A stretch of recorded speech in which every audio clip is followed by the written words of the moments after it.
Alrighty, welcome back to Mecha Mondays. I'm your intrepid narrator, Pilot Fragath, and today I'm going to read some more of the Mobile Suit Gundam novelization by Yoshiyuki Tomino. We are in Book 2, Escalation, and previously on, Char and Challia Bull basically are in cahoots. They've had a chat, and they're like, hey, we don't like being used by these Zabi fucks because they're assholes. I don't know if I can use that this early in the stream without getting hammered or slammed, but too late. It's not like my stream's monetized anyway. Um, Kusko Al is not quite on board because she's a free spirit. She does her own thing. Also, Char, Sayla has come clean to Amuro about being related to Char. Um, as well as being the daughter of Zeon Zomdekun, and has invited Amuro to bed. And they do the deed, but Amuro is like, why aren't we talking about your brother? And she's like, what? Basically, um, Sayla also, mostly it's because Sayla says, hey, real talk. Um, don't hold off on killing my brother on my account. If you fight him, fight to live. Is basically what she's telling him, but Amuro interprets it as, oh, you want me to just go around killing people? You want me to kill people? You want me to kill your brother? And she's like, Amuro, I don't think you can understand because you've never had a brother you really love. And Amuro's like, well, I hope I never love anyone so much I want them dead. Um, so Amuro's a dink. We've established this. This is thoroughly established. He has a really hard time communicating to people, with people. Um, but it's believable in its way. It's like sometimes you're like, oh my God, you complete moron. And other times you're like, yeah, well, he is a moron, but like you kind of understand. He's inexperienced. He's in a high pressure situation. He doesn't really know, you know, he's young. I think a lot of us have made silly, stupid mistakes like he has. Um, though I don't think we're under quite as much pressure as he is typically. Let's see, where was my cutoff for this week? Okay, that's going to be a nice chunk. We got a bunch we're going to cover.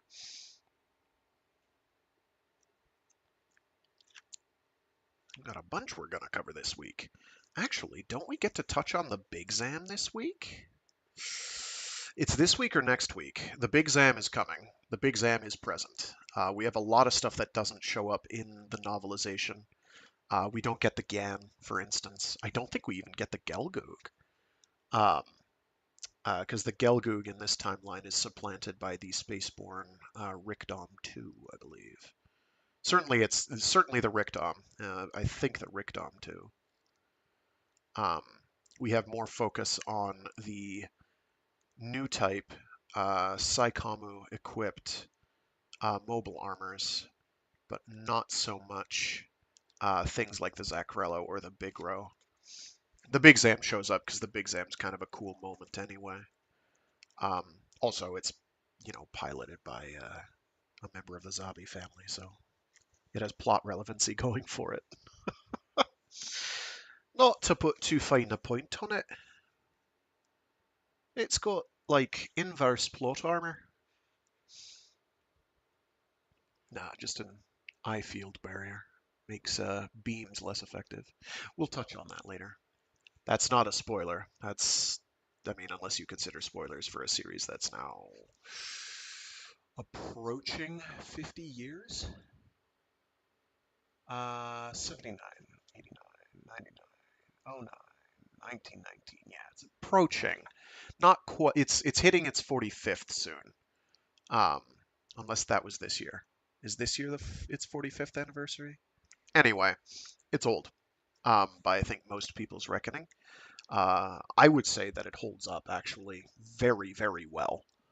Um, Shockingly well. Uh, there's a bunch of modern series where I'm just like, I don't think this will. I mean, it doesn't hold up now, let alone hold up in the future. Um, there's some modern series that I think do hold up moderately well until they don't.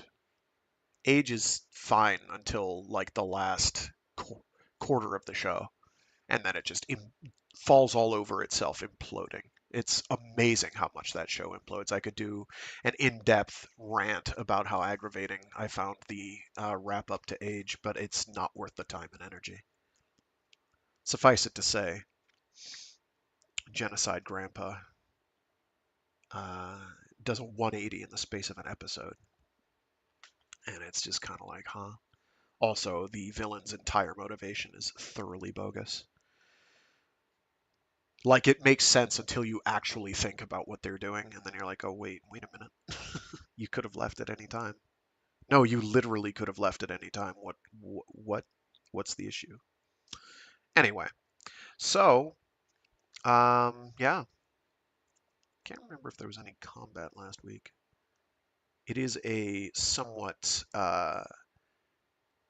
we do get some action sequences, but the novelization is surprisingly sparse on them. They are good when they happen, um, but the middle book in particular doesn't have a mountain of them. Like most of the middle book is kind of setting up, this is what the state of play looks like.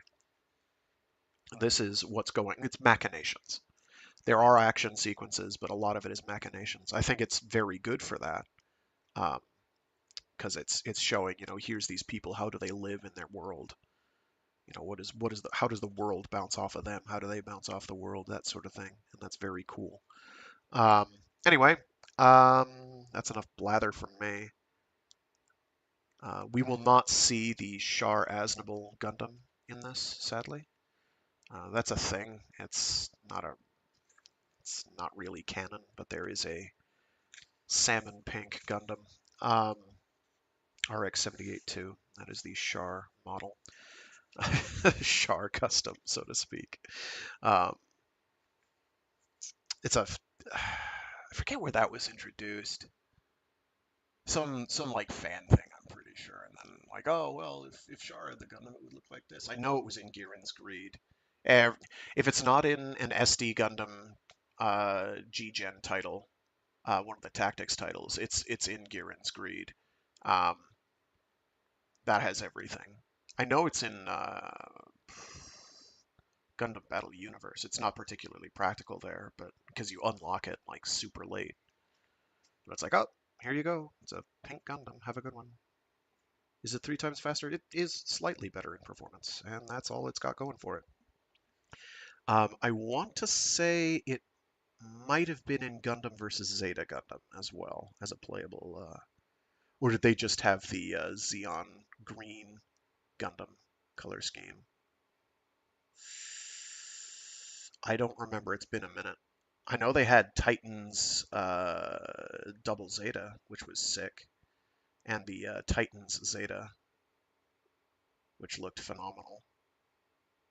I'm not pro Titans, by the way, but I don't think there's any arguing that the Titans Mark II, Titans Gundam Mark II paint scheme works really well on just about anything you put it on. Here, it's a spacebound mech. Let's make it a deep navy blue with a couple little highlights. It just works. All right, that's enough blather. That's almost 15 minutes of blather. That's more than anyone can stand. So let's get cracking with the next chapter of the Mobile Suit Gundam novelization.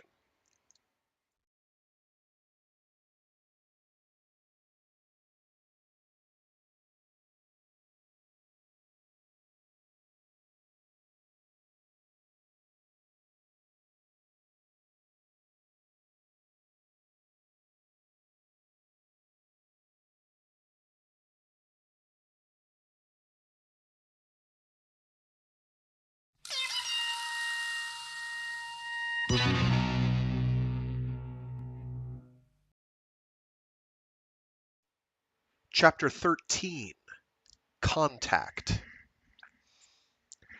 Earth Federation scouts had detected a significant change in Xeon activity.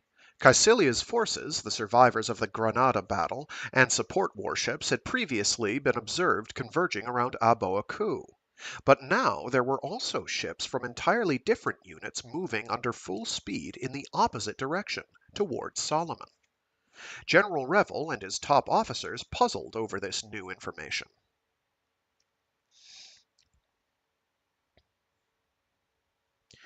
Sir, it looks like Dozil Zabi's mobile assault force is trying to link up with the Xeon reserves on Solomon and stage an attack on LH. What should we do, sir?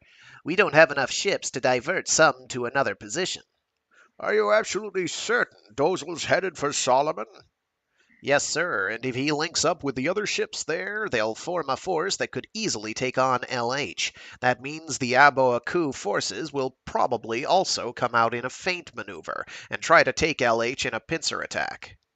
We've got to be able to support LH somehow. We've got 3 divisions on Luna 2 that could help. Yes, sir. It's a tough call. We don't have any solid proof Dozil will attack LH. But on the other hand, the Xeon forces are as much in the dark about our plans as we are about theirs. This is where the Zabi family rivalries could get interesting. It looks like the Xeon High Command has equally divided their forces between Dozil and Caecilia Zabi, so neither loses face. General Revel made light of the situation, but he was troubled by the lack of information on the true extent of the Xeon forces converging on LH. The whole business was distracting him from his own plans. The 20 square meter 3D display projected on the ceiling above him showed the estimated positions of both enemy and friendly forces in red and green flashing lights, and did a particularly good job of representing the moon.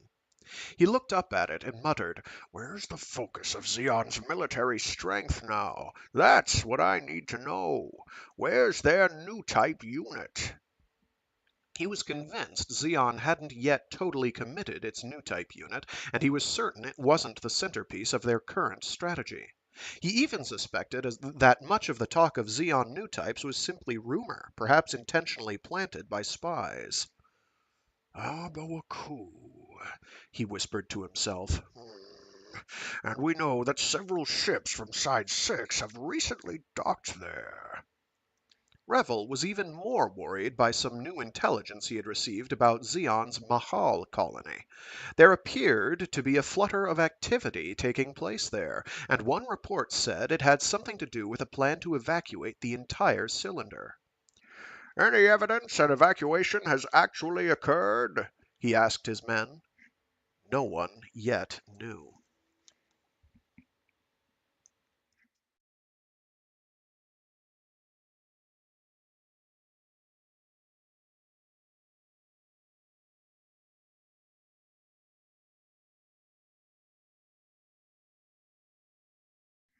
When Sayla finally woke up next to Amuro in the morning, the first thing she said was, "If you're a real new type, it's a dream come true for me. Maybe you wish I'd never said what I did about my brother last night, but it's too late. I said it, and I can't help it if you hate me for it." He was already sitting up on the bed with his back to her, but he replied, "I just don't understand it. I don't have a brother, but I don't think it's the sort of thing anyone should ever say. It sure as hell isn't anything I want to hear." "Maybe so," she said, suddenly gloomy. She had just finished fastening her bra when Amuro turned around and looked at her. "How beautiful she is," he thought, whereupon she smiled faintly as if sensing him. He stood up, hugged her, kissed the nape of her neck, and drank in her scent. He had already concluded that there was always something vague and unsettling between men and women, and that was surely the problem between him and Sayla now. Her earlier statement was so outrageous he could only understand it if it really stemmed from a twisted desire to save her brother. That was the only way he could possibly interpret it. As for her remark about him being a new type, the connection was simply beyond him. She probably just needed a man to help her forget the whole unpleasantness with her brother, and if that were the case, nearly any man might do. Given his own tender age and inexperience, though, Amuro wasn't even sure if he fit the bill on that score. The more his new type potential developed, the more prone to self-delusion he seemed to be becoming. Sayla sighed deeply and embraced him. He held her tightly around the waist, and marveled how slender and delicate she seemed. He wished he were more experienced, more of a man, and knew better what to do. She groaned, and then he realized that he had squeezed her too hard. "Sorry," he muttered, cursing his clumsiness.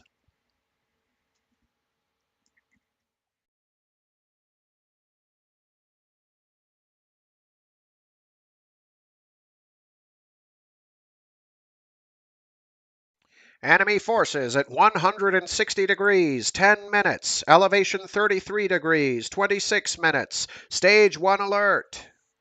Speakers blared throughout the Federation's LH moonbase, letting the defenders know that Xeon ships would enter missile and beam cannon range within 10 minutes. Amuro and his fellow pilots had just returned from a second training mission when the next announcement came. "Open launch deck doors. All crew don normal suits." The Pegasus's that is so hard to say. I don't know why, but it is. The Pegasus's giant deck. It should really just be Pegasus apostrophe and not Pegasus apostrophe S, but it's also a possessive on a proper. So yeah. The Pegasus's giant deck hatch doors opened. Amuro hooked a lift grip, sped along at maximum speed through a passageway leading directly into the deck, and then used his inertia to leap up to the new Gundam model mobile suit. The moon had gravity, but it was easy to jump 4 or 5 meters. He knew the Pegasus was already moving because through its open front hatch he could see the walls of the LH moon port slide downward. From inside the Gundam cockpit, he yelled into his microphone, "This is G3, Ensign Amuro Ray, ready for launch!" The comm monitor above his main display flickered to life, and Sayla's voice emerged from its speaker. "Pegasus exists... Pegasus... Why am I having so much difficulty this early? It's because I'm dehydrated, probably. Ah, yes, excuses. Pegasus exiting port area in 20 seconds. Launch after confirming clearance. Roger, G3 now launching. Amuro? Sayla was so surprised that she unintentionally violated takeoff protocol by calling his name out informally. There was a strict rule against launching mobile suits before the Pegasus completely cleared the port area, and it looked like Amuro was about to break it. Through the open launch hatch in the front of the Gundam, Amuro watched the walls of the port slip by faster and faster. He waited for the right instant, and then yelled, "Enemy approaching! G3 now launching!" He fired the main engine under him, and it responded with a roar that reverberated through his spine. G3, Ensign Amuro launching!" He heard Sayla confirm his launch and relay the information to Bright. In the background, he thought he heard the skipper say something negative, but he wasn't about to dwell on it. He stepped down on the middle launch pedal and felt a mild G-force as all 16 meters of the giant Gundam mobile suit surged forward on the launch catapult. The instant it kicked off the catapult, he fired the backpack verniers on full thrust, and the suit began a slow climb, squeezing through the 80-meter gap between the Pegasus and the inside walls of the moon base. In seconds, he had checked his ceiling display and confirmed that he had the correct attitude and trajectory to clear the port. Then he checked his beam rifle and the arm that held it for full range of movement, and double-checked the integrity of the energy circuits. Then he released the safeties on his weapon systems. When he next glanced at his main monitor, he had cleared the moon's surface. "Godspeed, Ensign Amuro." Sayla's voice came through loud and clear, but when Amuro turned to look at the mini-monitor where her face normally appeared, Minovsky interference had already broken up her image. Her next words were unintelligible, but he didn't have time to listen anyway. The static was so distracting he turned it off. From this point on, he had to locate the enemy with the naked eye. He switched the cockpit's 8 observation displays to maximum telescopic mode for a 360-degree panorama. "What the?" To his horror, what looked like an enemy mobile suit was rapidly descending from his rear left toward the moon's surface, but the LH base hadn't yet fired a single cannon or missile in defense. A cardinal rule of military strategy was that once a lone MS broke through a defensive perimeter, it was almost impossible to stop, yet none of the Federation forces seemed to have noticed. He spun the Gundam around and gave chase at high speed. The G-force pushed him back into his seat, and the thought of an impending fight made his spine tingle. He eased off on the left and right levers and told himself to slow down, to be careful. The enemy suit swung into view directly in front of him, and it was definitely a Zaku, but it was faster than any he had seen before. To his dismay, it was still plunging unchallenged straight toward a corner of the LH. Worst yet, it might only be a decoy. The enemy sometimes deployed Zakus at this stage of attack, but rarely sent out only one. There was not a second to be wasted. Amuro fired a single blast at the enemy suit from his beam rifle. It was too far away for a direct hit, but the beam would at least help alert the Federation defenders. As he expected, the suit returned his fire, but he ignored it. He twisted his MS 90 degrees and checked the heavens unfolding above him. Amid the static from Minovsky interference, he could overhear panic in the communications transmissions from LH. The people down on the base had never in their wildest dreams imagined such a sudden attack, even from a scout unit. The two gun cannons from the Pegasus finally caught up with him, but he groaned with frustration because the new Jim pilots, Ensigns Sarkis and Kriya, were late. In mobile suit battles, machines normally advanced in formation until the enemy was directly engaged. From then on, it was essentially every man for himself. There were, of course, some basic tactics employed, most of which were based on conventional dogfighting experience, but there were no hard and fast rules. MS combat was a relatively new type of warfare, with no real military model to follow, and it tended to quickly devolve into close-quarter combat. Amuro slowed down when he finally saw the Pegasus pulling along his port side. He wanted at all costs to avoid becoming separated from his own forces and accidentally destroying a friendly ship. As he watched, a Salamis cruiser rose up on either side, and the lead one moved straight ahead. Its goal was clear, to protect the heart of the LH moonbase. "Don't overexpose yourself!" he yelled at the lead cruiser over his mic, but it was too late.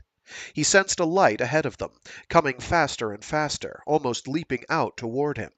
It was a light he had experienced before when fighting Char's Red Comet, and when fighting Lala Soon in her mobile armor. It was a thin, glowing beam of light, traveling at great speed. Then he saw the flares of 5 or 6 rocket engines, spinning, coming closer and closer. "Damn! I've seen this before! I know what this is!"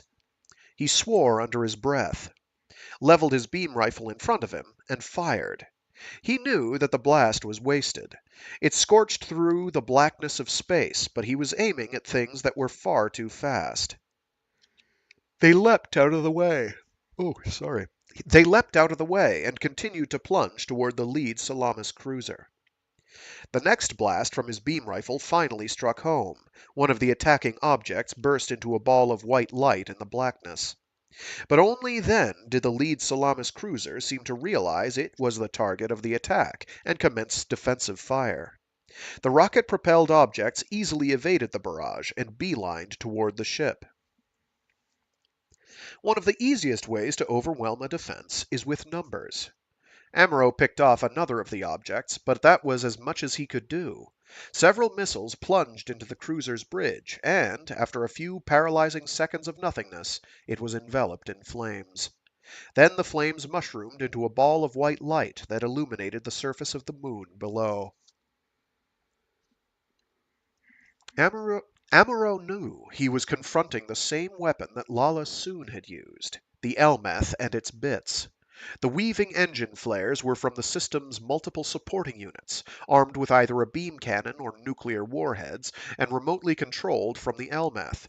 Even in the midst of heavy Minovsky concentrations, Amuro knew from prior experience that the bits were not radio-controlled, that somehow the pilot was able to control them with his or her brainwaves.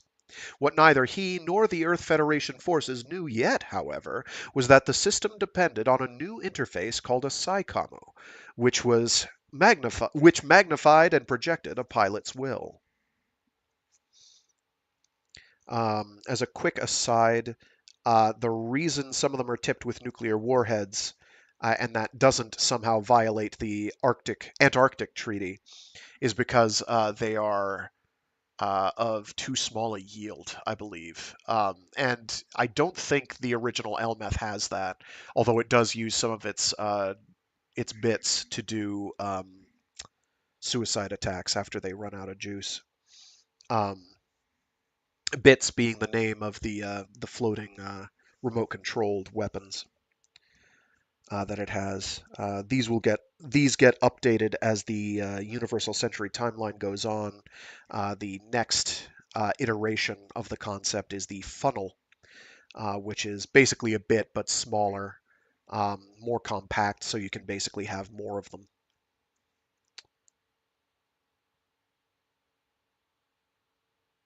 And they're faster and harder to destroy. One of the disadvantages of the Elmeth's bit system is that the bits themselves are pretty big. They're speedy because they're basically miniature, remote-controlled missiles with lots of maneuverability, but they're fairly bulky compared to what would come later.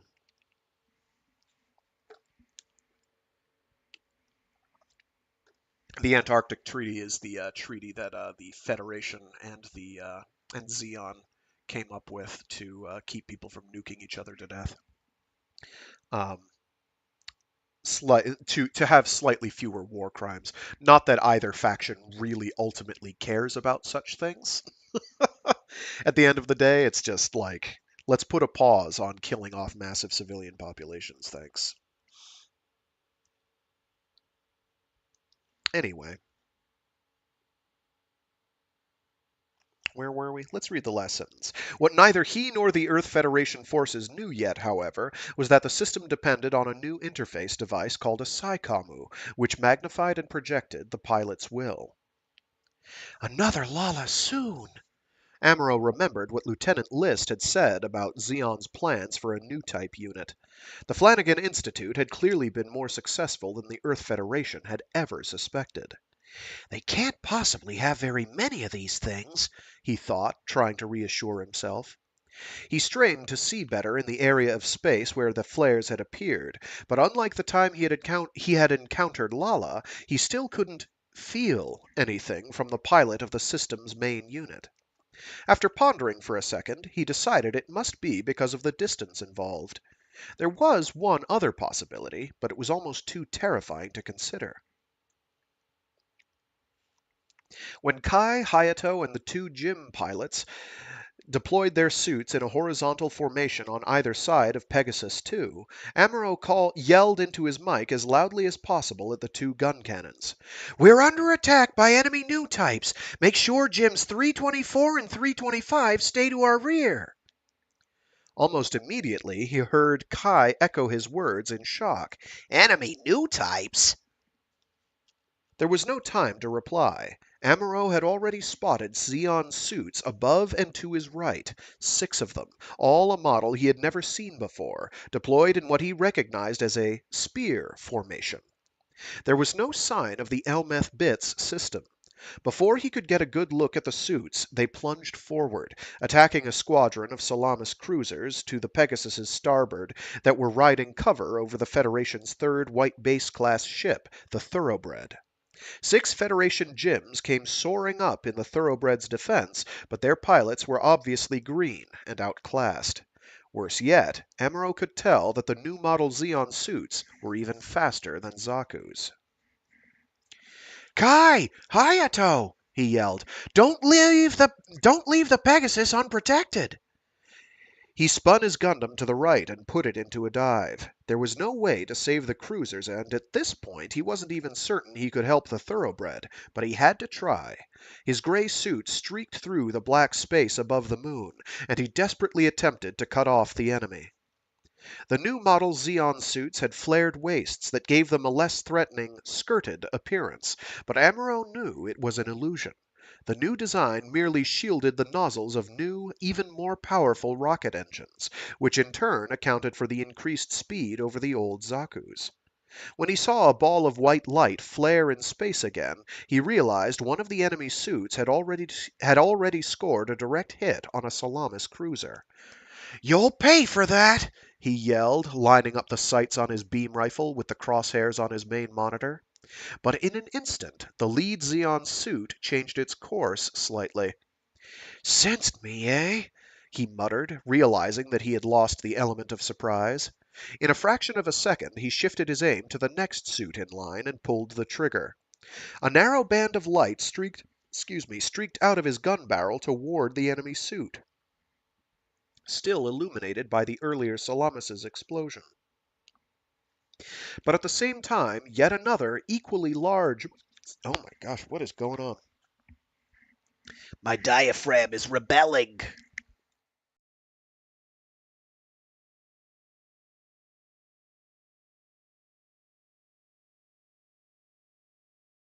I'll tell you what it is, I'm just too excited. But at the same time, yet another, equally large ball of light mushroomed in the same area, and the enemy formation shifted to a course that took them below it, out of Amuro's view. As he watched, the thoroughbred emerged shuddering from the light, dropping in altitude toward the surface of the moon. "You're too slow!" he yelled at the Federation ship. The thoroughbred had almost met the same fate as the cruiser earlier. At the rate things were going, the enemy suits would continue their hit-and-run tactics, swoop close to the surface of the moon, dodge LH's air defenses, and then disengage. And in the interim, they would destroy a couple more Federation ships. Amuro nonetheless chose not to pursue the formation. He was more worried about the Elmeth he had encountered earlier. It was a far more formidable rival. He turned the Gundam around and positioned himself under the left wing of the Pegasus.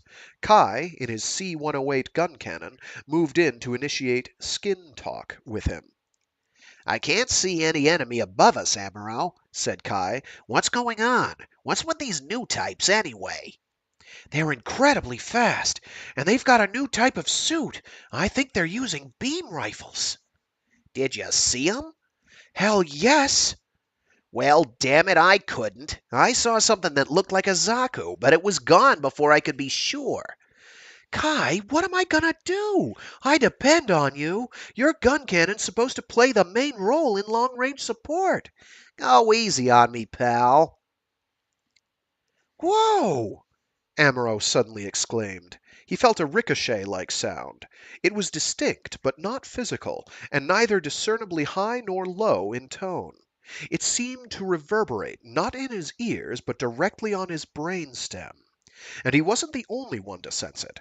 Kai, Hayato, and all the others in the area apparently did too. Then it happened again. It was powerful enough to make all who heard it tremble in fear.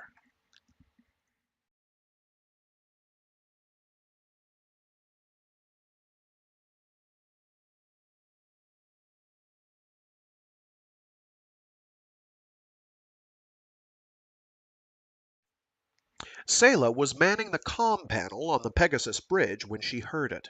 Fearing her headset somehow prevented her from telling where the sound was coming from, she tore it off her head and stared around the room as if looking for the source. Bright, in the captain's seat, turned around and gaped at her. Was that caused by a failure in the comm system? He asked. I can't tell, Skipper. When Mirai, manning the helm, turned to Sayla and revealed that she had heard it too, both women simultaneously arrived at the same conclusion. It's coming from outside the ship. Outside?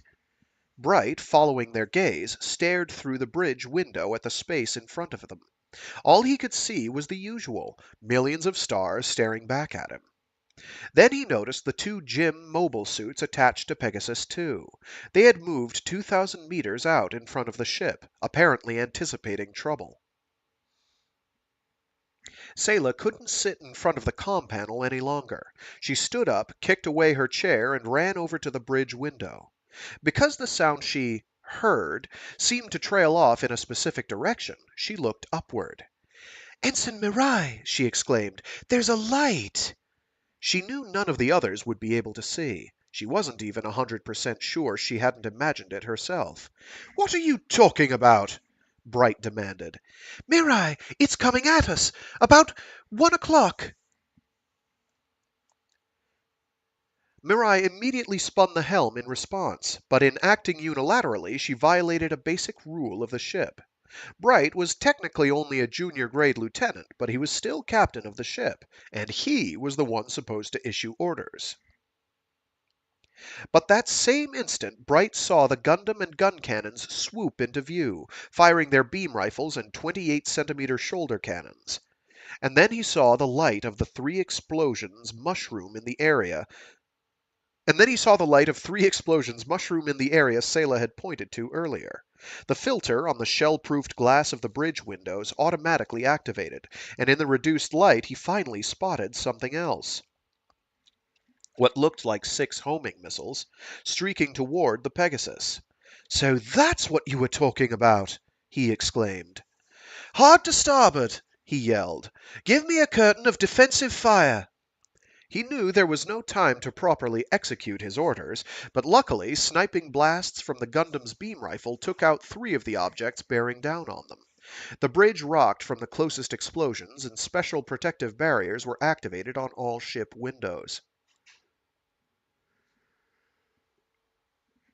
With the main bridge window view now blocked, Bright concentrated his gaze on a large horizontally elongated, rhomboid-shaped monitor above it, which now displayed the same view. On it he saw the immediate light from the blasts diffuse in the heavens, and residual particles flash and fade. "Think they were homing missiles?" he asked Sayla. They had seemed to cut an arc through space. "I don't know, sir," she replied, "but I don't think so." Before the window barriers had completely retracted, she began to visually scan the heavens in front of the ship. "The Gundam's moving out, sir," she announced. "Good, let him," Bright replied, "but tell the gun cannons and the Jims to strengthen their defense of the ship." Something was happening that he didn't understand. Amuro, Sayla, Mirai, and the others were reacting on their own.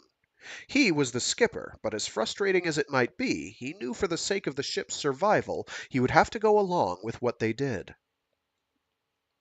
Sayla relayed the orders and felt a new respect for her commanding officer. He was the ship's captain, and she was only a relatively raw recruit, a lowly second-class petty officer. He could have thrown the book at her for acting on her own, but he seemed to take it all in stride. Things were happening beyond his immediate comprehension, but he was none the less capable of sensing the proper response. He was either a man with enormous leadership potential, she thought, or possibly someone with new type potential. General Revel had overcome considerable opposition in the civilian and military hierarchy to appoint Bright skipper of the Pegasus 2, but his performance now, Sayla concluded, more than justified the effort. 12 small monitors on her comm panel were dedicated to mobile suits in the area.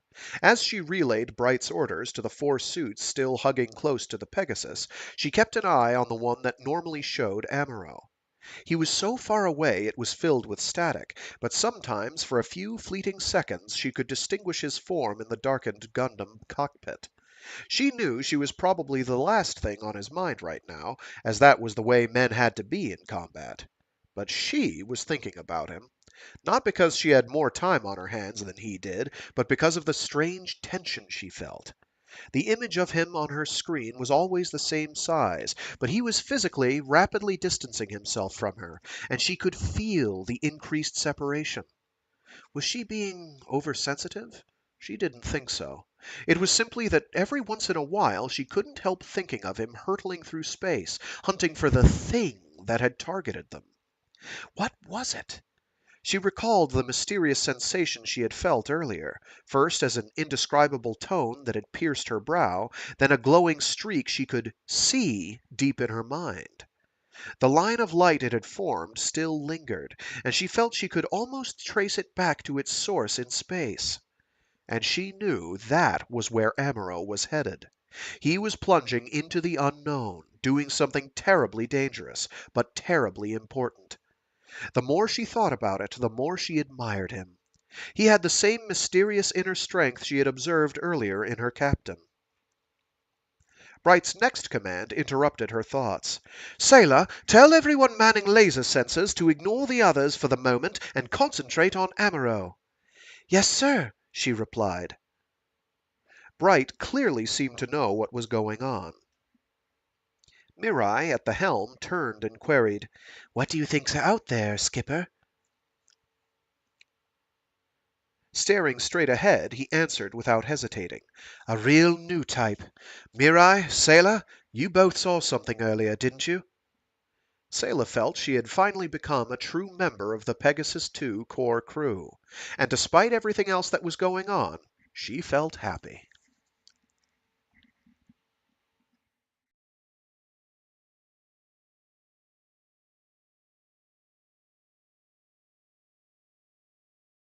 Oh, thanks for tuning in, Warren Steele. I didn't see you post a message.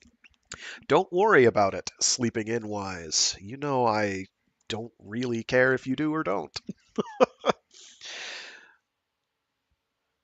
I ain't gonna pressure nobody. That you're tuning in at all is enough. Tuning in late, who cares? Watch it after the fact. I don't mind. As with many regions near Earth, the area surrounding the moon was contaminated with debris from the ravages of war. Chunks of landfill and sections of former colony structures, objects often over 100 meters in diameter, floated incongruously, randomly, in orbit. Amuro Ray skillfully made his Gundam leap over one such obstacle, and then he finally spotted what he was looking for. The same machine Lala Soon had once piloted, an Elmeth. He swore under his breath, trying not to think of how many more of the things he might soon confront, and then he saw something streak toward him. But it wasn't the flare of a rocket. The Elmeth had fired its beam cannon at him. Without bothering to line up his sights, he squeezed the trigger. Several bands of light from his beam rifle converged on the enemy machine, but it leapt effortlessly out of the way. He had no time to try and establish any empathetic communication with the pilot. The waves of thought he felt streaming toward him were too unidirectional, too powerful, too insistent, and too unyielding. Concentrating his mind, he squeezed the trigger again, hoping for a single knockout blow. He had already learned enough about the Elmeth's performance from seeing its reaction to his first blast to know that he had to act fast or it would kill him. To his dismay, it evaded his second attack too. And his third. The enemy pilot appeared to possess a mysterious, latent power. Two more beams streaked out from the Elmeth toward him. Thanks to the Gundam's new magnetic coating, he was able to evade them, but he knew he was being outmaneuvered. A new, unfamiliar anger suddenly welled up inside him. He raged at the faceless Elmeth pilot for cooperating with Zeon. It was because of such cooperation that military men on both sides were starting to consider new types instruments of war. He wanted to scream, "New types aren't weapons! They're humans! You're supposed to be like Lala Soon, capable of a new communion of thought!" The more emotional Amuro became, the faster he wanted to move, and the more he wanted to close in on the Elmeth and destroy it. He slipped by some more space debris, slid sharply to the right, and there it was again. With his left monitor clearly showing the rear of the enemy machine, he kept it in his line of fire, and the instant it seemed to notice him, he pulled the trigger. First, he thought he had scored a direct hit, but after the initial whoosh of light, he realized with disappointment that the Elmeth had only been grazed, and probably only received minor damage. It seemed to stagger in the light, but then proceeded to hide itself in the remains of a destroyed colony. Amuro knew it was time to abandon his pursuit. A heavy, oppressive sensation was forming in his subconscious, quickly transforming itself into physical fear. Something was coming at him from behind. He was coming. There was no mistaking it. It was Char, the Red Comet. Sure enough, he glanced up at his left rear-view monitor and saw readouts in both corners indicating relative distance and estimated point of contact with an approaching object. But this was no video game. He needed more than numbers. He needed visual confirmation. He spun the Gundam around 180 degrees and spotted the enemy. But Char wasn't piloting the red Zaku he expected. This was a new model MS with a flared skirt-like construction, painted a dark color to blend in with the blackness of space. Its mono-eye flashed as it plunged straight toward him. Amuro swore softly. "Don't underestimate me, Char." He adjusted his sights and felt a renewed sense of pressure. His opponent was angry, and, he realized with some surprise, probably as desperate as he himself was. But Amuro didn't realize his own emotions were being triggered by a type of empathy, that he was already unconsciously adapting to his enemy's mood, and that if he weren't careful, the empathy itself could cause his destruction. The skirted Zeon suit proceeded in a straight line, and then, as if sensing Amuro's weakness, suddenly fired its beam rifle. A cluster of beams streaked toward Amuro, but he had already shifted his own suit to the right and positioned his shield in front of him. The next nanosecond, the main beam creased him, and the glowing particles on its periphery blasted thousands of invisible holes in his shield. The Gundam's body shuddered, its mechanical components strained to the limit.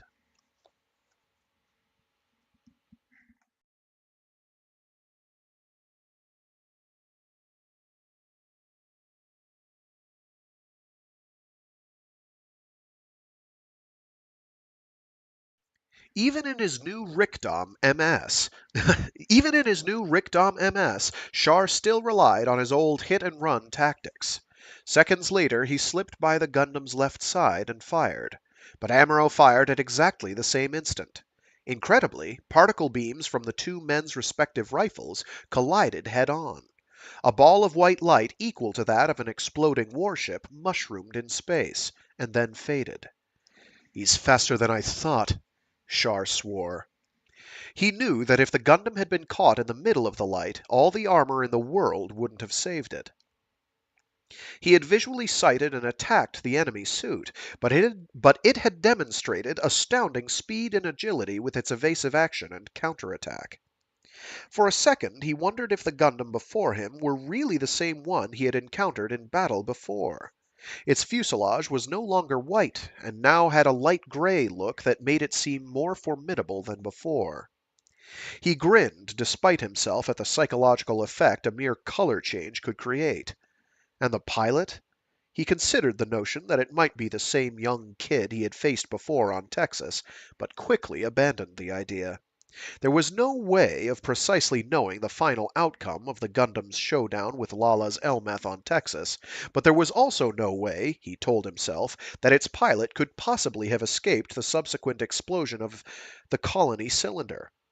He himself had only escaped by the skin of his teeth, and at that point he had already intuitively known that Lala Soon was dead. He recalled the whole affair with particular bitterness, for during her last moments he knew she had someone other than him in her heart. Her death also made the idea that the enemy mobile suit and its pilot might have survived almost too cruel to contemplate, for it would mean that she had fought and died in vain. Except for the pilot of the original white mobile suit, he had received no intelligence information on the existence of any other Federation new types. Now he desperately wished he knew exactly what had happened. In the meantime, he shielded his Rickdom behind some floating debris and checked for any movement to his rear. "Where's Challia Bull?" he muttered. He trusted the lieutenant and was convinced he was the real thing. The man's ability to fly in formation and the way he had evaded the Federation beam blast earlier made it entirely possible he possessed even greater skills than he, Char, the seasoned combat veteran, did. That is a wacky sentence. Um, the man's ability to fly in formation and the way he had evaded the Federation beam blast earlier made it entirely possible he possessed even greater skills than he, Char, the seasoned combat veteran, did. So let's read. So you know how I've done breakdowns of grammatical structures. uh, what's the word I'm looking for? Oh no, punctuation. There we go. I've done breakdowns of punctuation in C.J. Cherry books because C.J. Cherry has a delightful tendency, and I mean that earnestly, to use every part of the buffalo, as it were. Um, just like she'll use every piece of punctuation you can imagine in like one paragraph or in like a long, long, long sentence. So in this case, uh, the man's ability to fly in formation, comma, and the way he had evaded the Federation beam blast earlier, comma, made it entirely possible he possessed even greater skills than he, comma, Char, hyphen, the seasoned combat veteran, hyphen, did, period. So it is there's a lot going on there. Easy enough when you're reading it in your head, harder reading it aloud. I am stumbling all over my words today. I don't know why. It's been happening a lot the last month.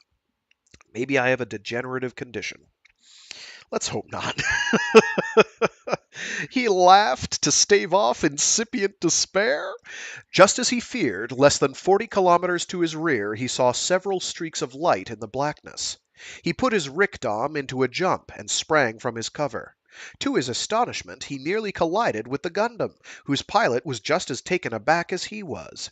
It all happened so fast that as the two suits slipped by each other, neither pilot had time to properly aim his beam rifle or bazooka.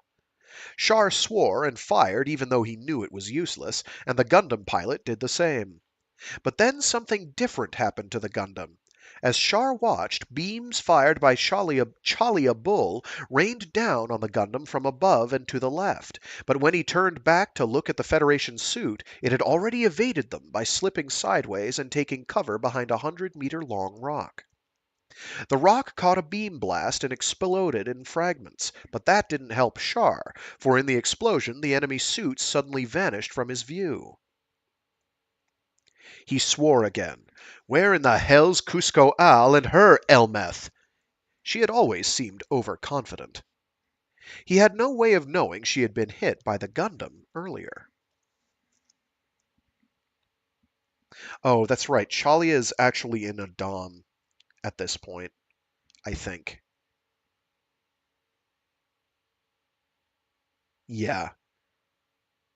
More on Challia getting cool stuff later. I say this as a Bra Bro fan. I like the Bra Bro, okay? It looks weird and cool. The descriptions of it are phenomenal in the book for a one-off enemy that shows up once once in the TV series.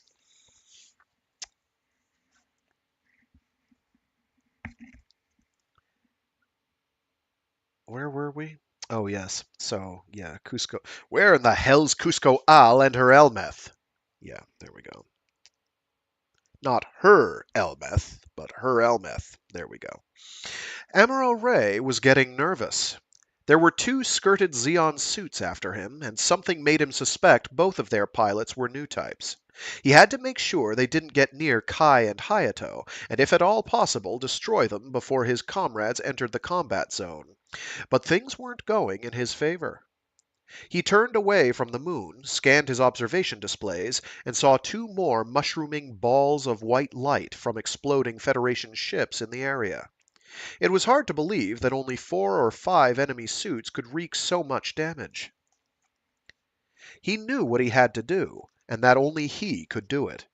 His ego was egging him on, but he also knew he would need every ounce of overconfidence he could muster simply to confront the pilots in Zeon's new type unit.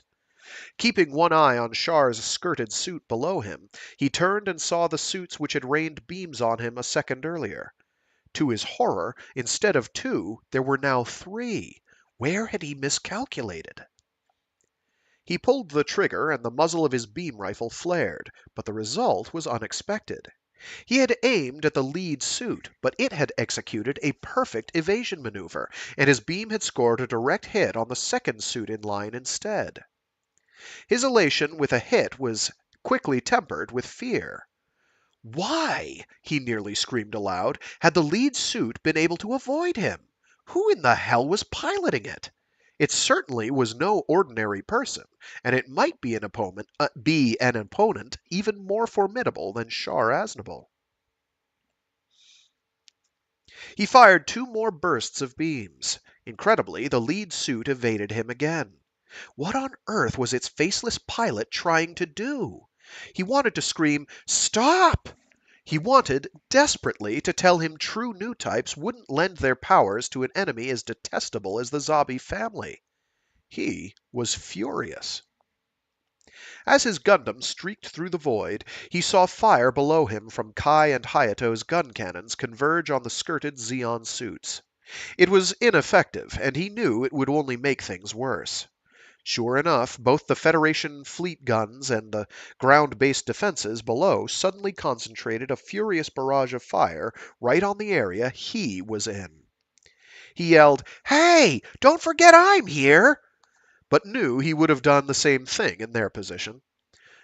Within the space of a dozen minutes, nearly 10 Federation ships had been incinerated. The junior officers manning the moon base missiles and the ship's guns were almost duty-bound to fire if they so much as thought they saw the enemy.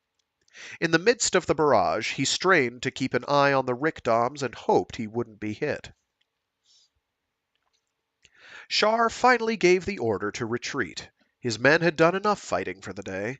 They had obtained valuable data on the performance of the Elmeth and the new Rickdom machines in combat, and both Kusko Al and Challia Bull, because you have Char and another CH name, it's really hard. Char is spelled like if you char wood, Char, but it is pronounced Shah. Shah's Naburu, or something similar. There's actually a nice little thing at the end of the book, a word from the translator that discusses why certain names were the way they were, that I definitely want to read aloud, because that's, A, it's only like a page and a half, maybe 2 pages, and B, it's kind of enlightening to the process of translation in the era in which it was translated. Things have changed since. For starters, we have people who use DeepL to basically not translate things at all.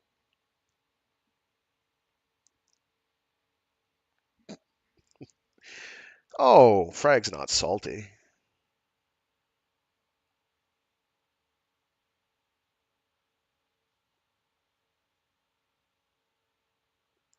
Oh, that's right. I didn't finish that paragraph. Oh my gosh, I'm sorry.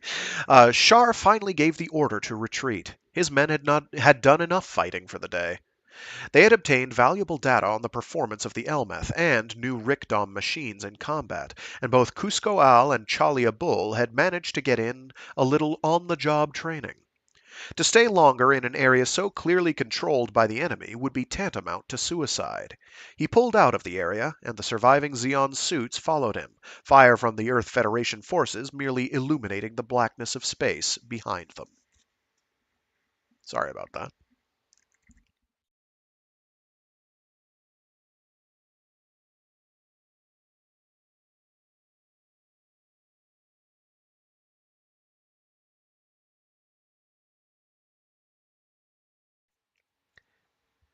The attack on the Federation's LH moon base was finally over. Oh, I don't know how to read sentences. The attack on the Federation's LH moon base finally over, Pegasus 2 returned to port where, to the crew's surprise, they found they had all been promoted an entire rank. That's a bad sign. General Revel, acting on his own conviction, had decided a promotion was necessary for them to function as an official new type corps, and the general staff at Jaburo on Earth, realizing that he was staking his career and life on the new strategy, had decided to humor him. They had apparently even considered advancing the crew 2 ranks, but Revel had disagreed. If we don't promote them, the brass reportedly had said, their ranks will be out of sync with those of the crews and on the other warships. How can Bright Noah possibly function as skipper if he's only a lieutenant? They're all too young, Revel had replied. It'll go to their heads. They know what they're in for, and I need them to think clearly. Okay, R-Dog. At around 11 o'clock meantime, Bright returned to the Pegasus from a war council on the base. Although none of the core crew members had been ordered to do so, they had gathered in the armory as if on cue, and were waiting for him. Bright, now a full lieutenant, turned to Amuro and joked, "If it gets too hard for us to synchronize our activities with you, mister, we might have to put you in charge of tactical operations, eh?" "Only if you think I've got the appropriate qualifications, sir." Amuro grinned back. Along with Kai Shiden, Hayato Kobayashi, and Mirai Yashima, he too had been promoted to junior grade lieutenant. Slegger Law, the gunnery specialist who was already a junior grade lieutenant, griped, "Am I the only one of you who didn't get promoted just 'cause I joined later than the rest of you?" "It's all a fluke, Slegger," Bright answered, as if consoling him. "They only did this to make my job easier as skipper of this ship." Then, turning to Sayla, he said, "And you're a petty officer first class now, so have a seat along with the rest and listen to what I'm about to say. The General was extremely interested in learning more about the enemy's raid on LH today, but I couldn't fill him in on the details at the meeting because so many others were in attendance. One thing's clear, though, the Gundam probably moved out too fast." Bright sipped on a cup of coffee while he said this, and glanced at Amuro. "It's too bad we can't depend on radio transmissions," he continued, referring back to his earlier comment, "because then we on the ship actually could have received directions from Amuro, riding point out there in his Gundam." Slegger leaned forward and practically thrust his large chin in Sayla's face. She made as if to move away, but he ignored her. "Well, Sayla," he said, "how do you know the enemy was approaching?" "I didn't really see them. It was sort of like there was a flare of reddish light inside my head." Then, turning to Mirai, she asked, "Isn't that the way it seemed to you, too?" Mirai had taken her boots off and was relaxing in an almost disheveled pose on a sofa in the room. "It sure did," she said. "It was almost like seeing them, though. But that was just this one time. It's not always like that. Maybe the enemy wanted to make sure we spotted them today." Kai glanced at Hayato, grinned, and commented, "Beats me, whatever these fair damsels are talking about." "Maybe it's like the sparks you see when someone slugs you," his friend joked. Then Kai turned to Amuro. It's sort of a white light, isn't it? Amuro loosened the collar of his uniform and responded in a weary tone. "Maybe you guys were slugged by Lieutenant Ralph once too often during training." But sensing Sayla's gaze on him, he fell silent. Mirai, for her part, had already realized there was something different about Sayla the moment she entered the room. She knew Sayla had been out the night before, but she never would have imagined that she had been with Amuro. When she reflected on it, though, she realized it was possible. She knew Amuro had once had a crush on Sayla, yet something in the way the two were acting with each other now suggested a much deeper bond. Was it, she wondered, some sort of new type psychic affinity? "I agree with Mirai," Amuro said. "I think the enemy wanted us to see the light. I felt some sort of weird psychic pressure directed at me, something telling me it was coming. We know the pilot of the Elmeth on Texas was a new type, right? But there was something different about today." He wasn't being fully honest. He had no intention of telling anyone, even Sayla, exactly how different Lala Soon had been. What do you mean, Slegger suddenly asked, by psychic pressure? It was a menacing sensation. Sorry, I'm getting my voices confused. It was a menacing sensation, Amuro answered, and it was projected right through the mobile armor fuselage. It was the sort of thing you might feel if a sworn enemy was standing right in front of you. Menacing, eh? Slegger was awed.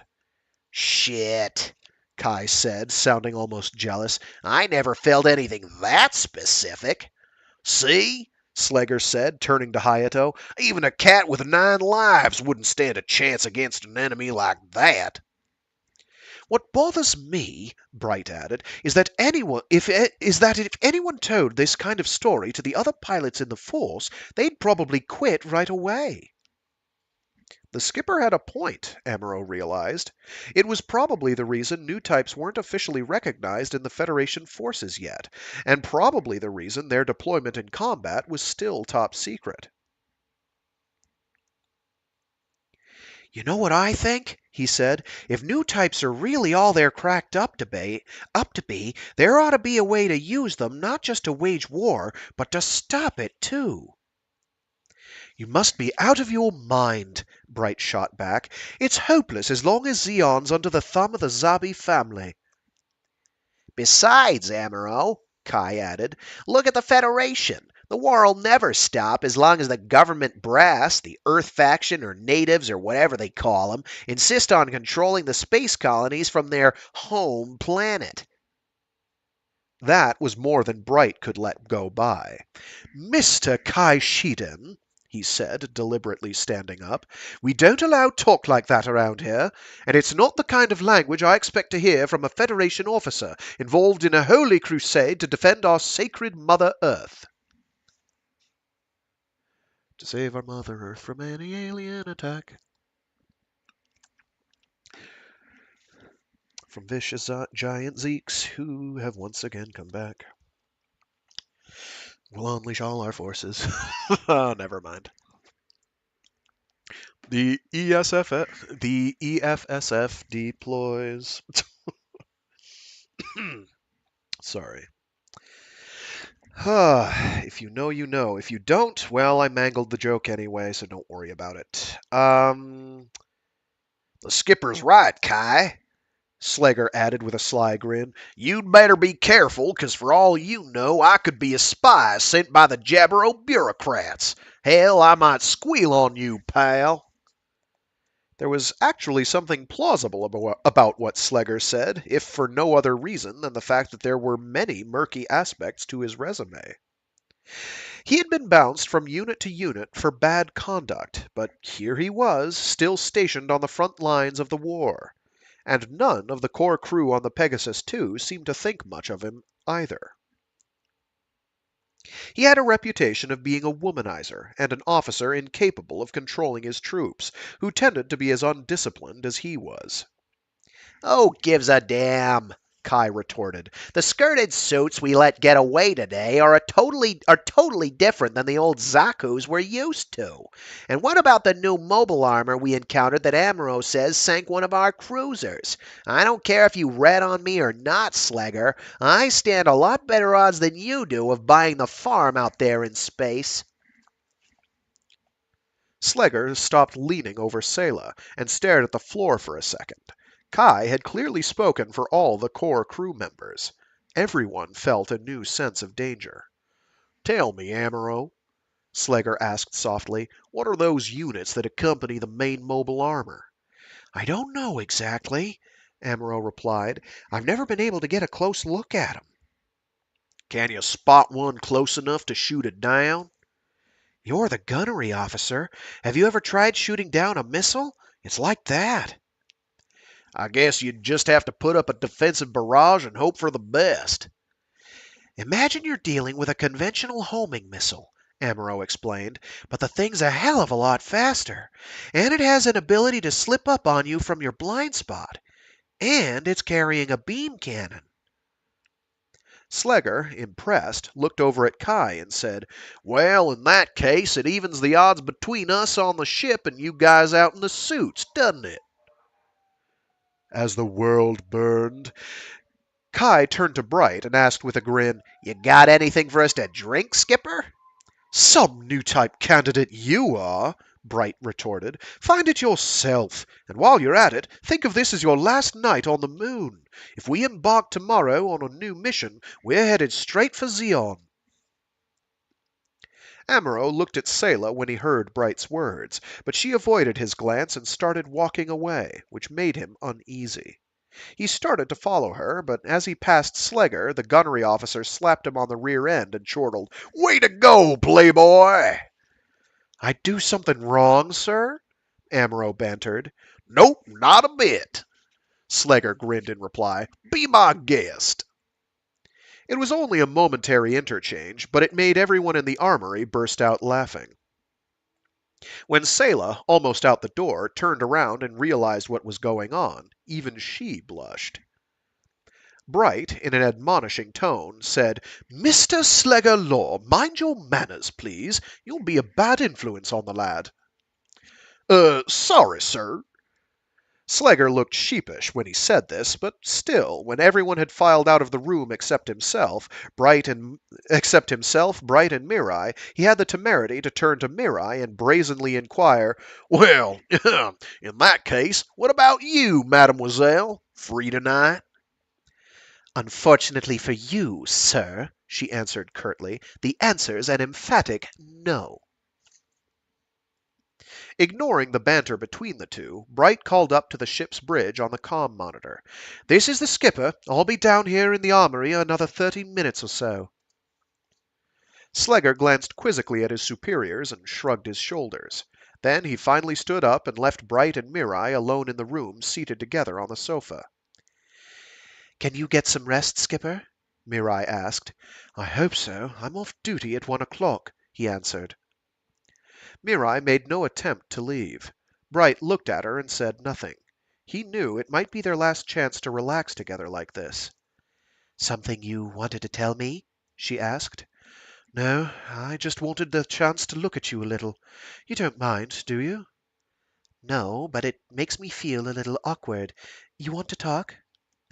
Not particularly. I'm worried about our mission, but there's nothing unusual about that.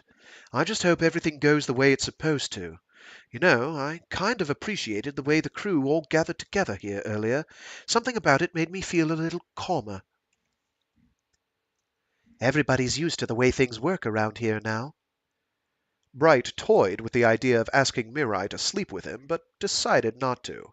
It didn't seem right in their present situation, and the last thing he wanted to do was complicate things before they went into combat. And Mirai clearly felt the same. A feeling of peace came over both of them, and for several minutes they said nothing, merely enjoying each other's presence. Maybe when the campaign's over, Mirai said, in her only hint of intimacy, we could put some pictures on the wall in this room. I'll buy some for you. A good idea, he replied. It does look a little barren in here. Aw.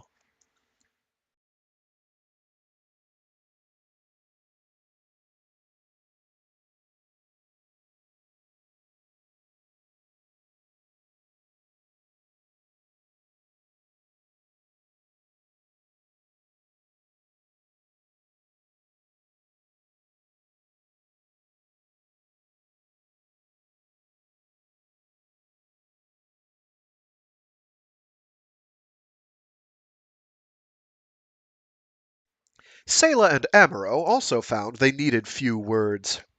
They embraced, they embraced in silence, their young bodies craving each other. But Sayla had a deep, unspoken regret, and Amuro knew what it was, the remark she had made earlier about killing her brother. Still, he didn't mention it, and neither did she. In the silence of their embrace, they fully accepted and understood each other's differences, and not just because they were new types.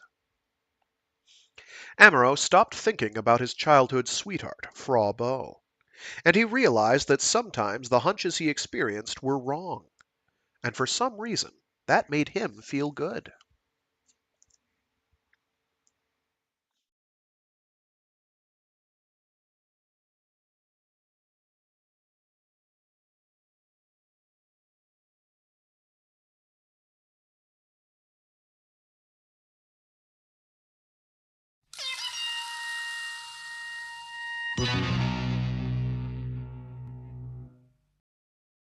Chapter 14. Premonition. Both you and your unit performed admirably, Commander, Caecilia Zabi commented to Char Aznable. I must say, destroying 9 enemy ships in a matter of minutes was quite a feat. I understand Junior Grade Lieutenant Kusko was piloting the Elmeth. Char was glad that Caecilia was pleased, but he knew her position in the Xeon hierarchy was eroding.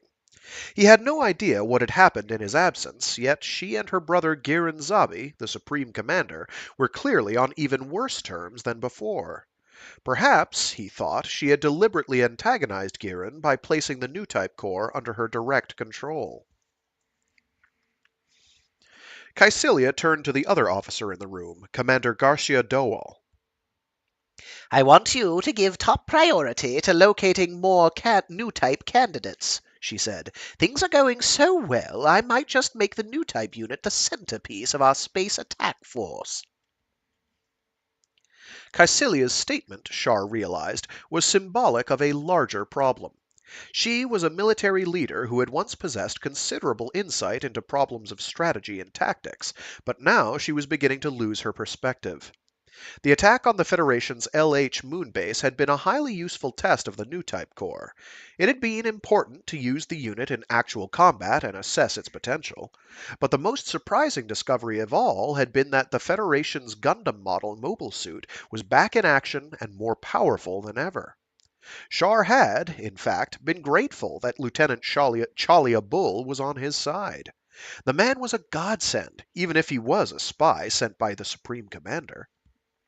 He was mature, awesomely aware of everything around him, and the test sortie had proved he would stand firmly behind Char as long as he understood his goals and deemed them worthy. Kusko Caecilia continued, addressing Char again, has proven quite a successful graduate of the Flanagan Institute, hasn't she? Indeed she has, Excellency. And your future plans for her? It's simple. We'll put her out in front in the Elmeth, and myself and the other Rickdom pilots will support her. She's highly capable. Good. As long as you have faith in her, Commander, I'll leave the immediate combat decisions up to you. Our next mission starts in 24 hours. As you know, in some of our other operations, the regular military hasn't done as well as they should have, and we can't leave everything up to them, which is why I'm asking you and your team to make an extra effort. You understand the situation, of course. Yes. Char was beginning to regret some of his own words. Caecilia was Caecilia, and perhaps because she was a woman, she was quite capable of seeing through his own plans. Women often seem to have a way about them in that sense. I want you all to get some rest tonight, Caecilia said. From now on, the new type core, the 300th Autonomous, will be the center of our operations. Char knew that there was an element of sarcasm in the way she said, center of our operations. In the final master plan, conceived of by Xeon forces and codenamed Revol 1, the Aboaku forces could be used as a decoy to draw out the Federation fleets so Dozal's forces from Solomon could destroy them. Caecilia's warship, the Swammel, would then lure the surviving Federation forces into position so they could be annihilated in the solar ray attack, being developed in the system plan. There were still several hurdles to be overcome before the plan could be properly initiated, but Caecilia's impatience was evidence that it would soon start. Among the problems, the new type core, while possessing a name, was still a combat unit based on an as yet vague, unproven concept. If each member's unique abilities could be fully exploited in combat, the overall military gains might be enormous, but one Elmeth had already been destroyed, and the third had still not been delivered. According to the original plans, Challia Bull was supposed to have been the new Elmeth pilot, but the Mecha men in charge of the project had refused to accept him. The Psychomu interface, they claimed, had already been specifically adjusted and set for Kusko Al, not him. Turning to Commander Garcia,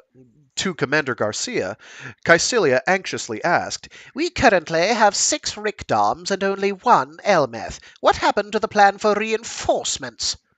She had gained a great deal of confidence in her new type unit and already wanted to strengthen it. Her logic was simple. The greater number of people and machines, the better. Excellency, Garcia replied, it's a matter of what level of performance we want to maintain. We have about 20 potential candidates for the Corps.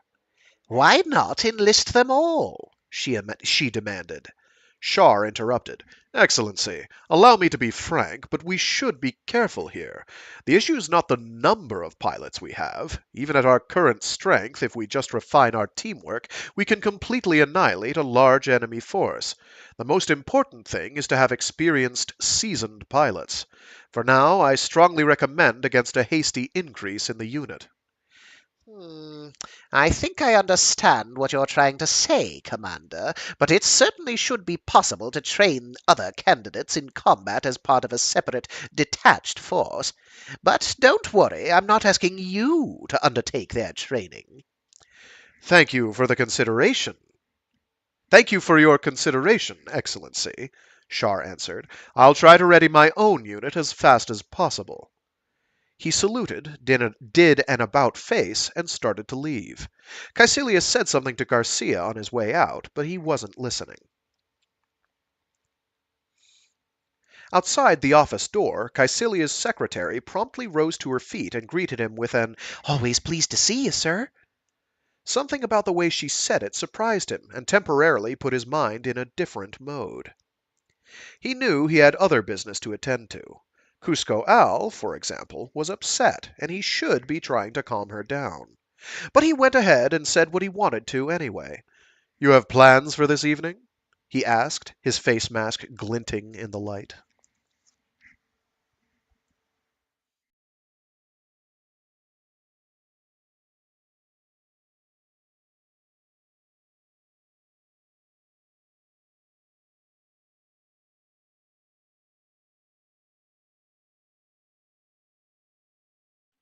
Who is the man who's pretending to be another man?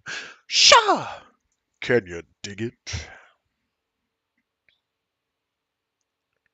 Commander! Challia announced to Char. Kusko'll be all right. She's calmed down now. She's a pretty tough wave. He grinned and started walking toward the briefing room. She's with junior grade Lieutenant Cramble, right? Char asked. Yes, sir. I think they're a little too similar in personality, don't you? Maybe it's better that way, if they have to work together. Sometimes Kusko's a little high-strung and strong-willed at the same time, and she has trouble controlling herself as a result. Think she'll work out? She's certainly got the potential to. Char and Challia entered the briefing room together and found Cramble refilling Kusko Al's coffee tube. You came here to make fun of me? She asked. This isn't the time or place for that, Kusko, Char said. How do you feel? Cramble deferred to both Char and Challia, offering them a seat. Everyone's so considerate around here, Kusko said, but the bitterness in her eyes told it. Oh, everyone's so considerate around here, Kusko said, but the bitterness in her eyes told a different story. We're only being nice, Char confessed, because we're thinking about our own skins. Cramble here's probably the only one being nice out of pure altruism. He glanced at the man and then added, We're worried about the team. Think you can sleep tonight? Challia added. That's our concern now. I'm sorry about all this. I'm sure I'll be able to go out again on a mission again tomorrow. There's too many agains in that sentence. I'm sure I'll be able to go out again on a mission again tomorrow. I swear I'll do my best. We heard you were having headaches and nausea, and we were worried. I know it's rough working with the Psychomu interface. I'll be fine. From behind Kusko Al, Cramble piped up. We rechecked the Elmeth system, sir.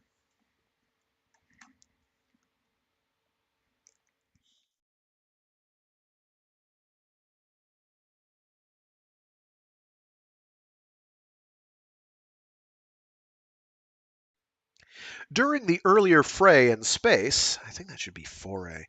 During the earlier fray in space with the Federation forces, well, no, it's a fray. So we're going to interrupt ourselves every time we make another word progress in this sentence. During the earlier fray in space with the Federation forces, only Kusko's Elmeth had taken a hit from the Gundam and survived. The beam had, in fact, been a near miss, but the diffused particles on its perimeter had caused more than minor localized damage. The blast, equivalent to a direct hit with conventional explosives, had momentarily knocked Kusko unconscious and left her in a state of shock. She had never been hit before, and, even more disturbing, she had been hit by a far-off marksman. Until hit, she had easily detected the Federation ships deploying themselves around the LH moonbase. They were far easier prey than the remote-controlled target ships on which she was used to practicing. She could practically see the curdling waves of fear emitted by terrified crews inside the metal hulls. But her basic temperament made her take combat too lightly. It had allowed another flare of consciousness, a narrow thread, to infiltrate her mental space, and allowed an enemy to snipe at her from far off. To her, the talk about a Federation new type unit had been just that, talk, so that when the alien thought waves came toward her, she had had no idea what was happening. No one had ever told her she might have to fight another new type, not even Char. He had never fully comprehended the battle he had witnessed between Amuro and Lala on Texas, and even if he had, it was doubtful he could have explained it to Kusko. New-type battles were far too new a military development. If Kusko was too ignorant of new types on the Federation side, she also had too much confidence in her own new type potential. She had forgotten that people are often controlled by their immediate emotions, but that there is a time lag between emotional response and one based on rational thought. Kusko handed her coffee tube back to Cramble. She looked at Char and Challia and said, "Guess I'm not as smart as I thought." It was a spontaneous remark, but both Char and Challia knew it was spoken from the heart. "Nobody knows everything, Kusko," Char said, as if to console her. "That's why the teamwork's so important. Remember what I said earlier about being nice to you to save our own skins? That's what it's all about. About helping ourselves by helping the team. That's all it takes to make the team concept work." "The commander's right, Kusko," Challia added. "If you'd just rein yourself in a little, we'd all get along better and work together better. It's important not to overestimate yourself in this business. And by the way, the final maintenance check on the Elmeth's scheduled for tomorrow morning, so we need you to get some shut-eye. Let us know if you need any pills." "Thanks, but I'm fine." "Of course you are," Char replied deliberately, with a smile. Kusko removed a pin from her chestnut brown hair and stood in the weightless environment. And in the weightless environment... Okay, there was a line that I read. Kusko removed a pin from her chestnut brown hair, and in the weightless environment it fluffed, framing her face. Then she stood up, grabbed the nearest lift grip, and left the briefing room area, her long, attractive legs flowing behind her. Cramble turned to his two superiors and remarked with a smile, "Not a bad girl, eh?" She'll be useful in a battle," Char said, "but the Federation's rapidly acquiring the same sort of capability. It's safe to assume their Gundam Model MS, probably piloted by Amuro Ray, is back in action. Don't forget that he's the one who destroyed Lala Soon. The leaps in ability he's making suggest a powerful new type." Challia added, "And don't overlook the mobile suits they're deploying around the Gundam, including the gun cannons and the GIMs. They're formidable foes in their own right." "Still, the Elmeth is what gives us the advantage," said Char. "Without it, we'd be exactly matched in strength. I just hope we can become the core fighting unit Her Excellency expects."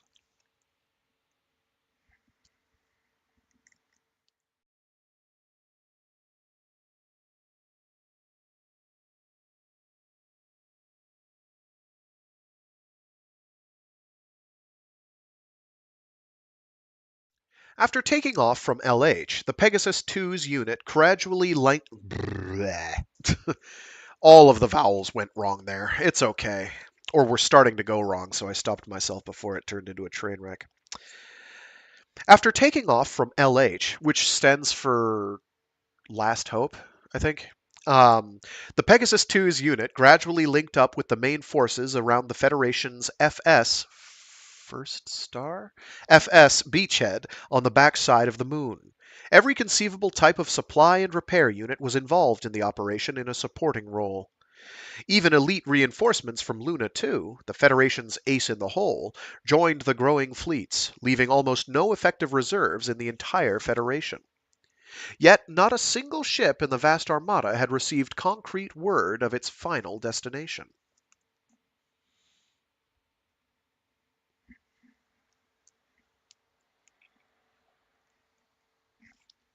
After a meeting on FS, Lieutenant Bright Noah returned by launch to the Pegasus 2 and summoned all pilots. "Thanks for coming," he began. "Within 18 hours, our unit, the 127th Autonomous, will move from its present position toward Area 365, so all preparations must be completed by then.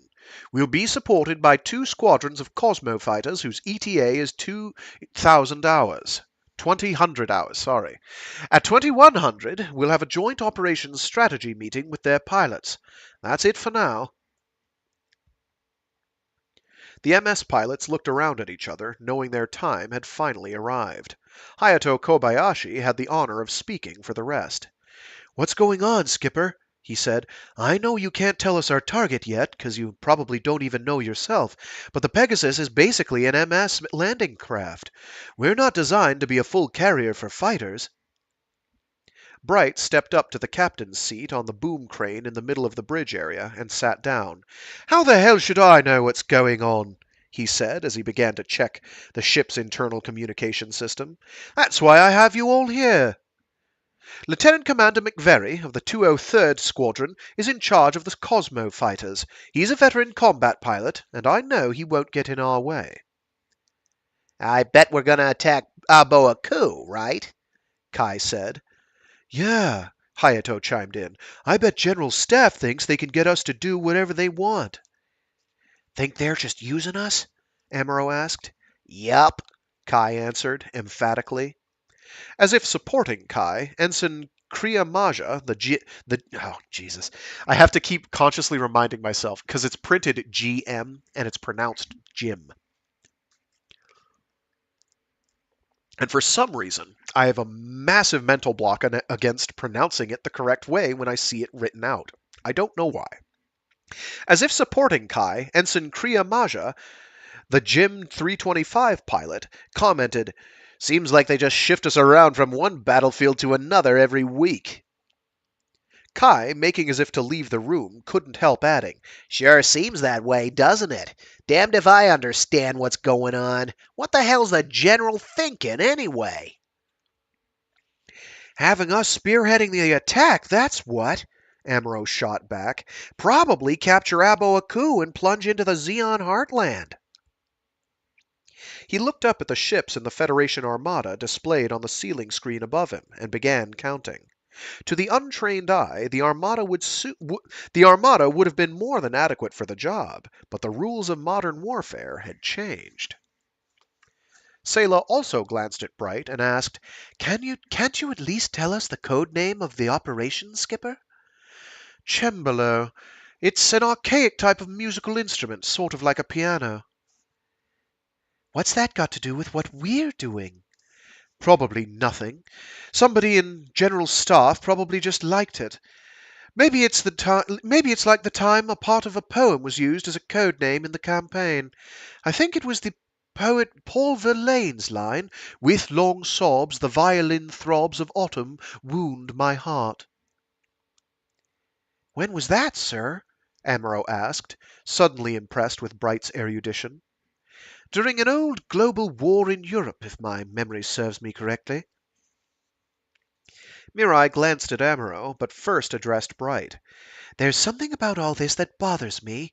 When I read Amuro's combat report, it almost sounded like he's some sort of Esper or something.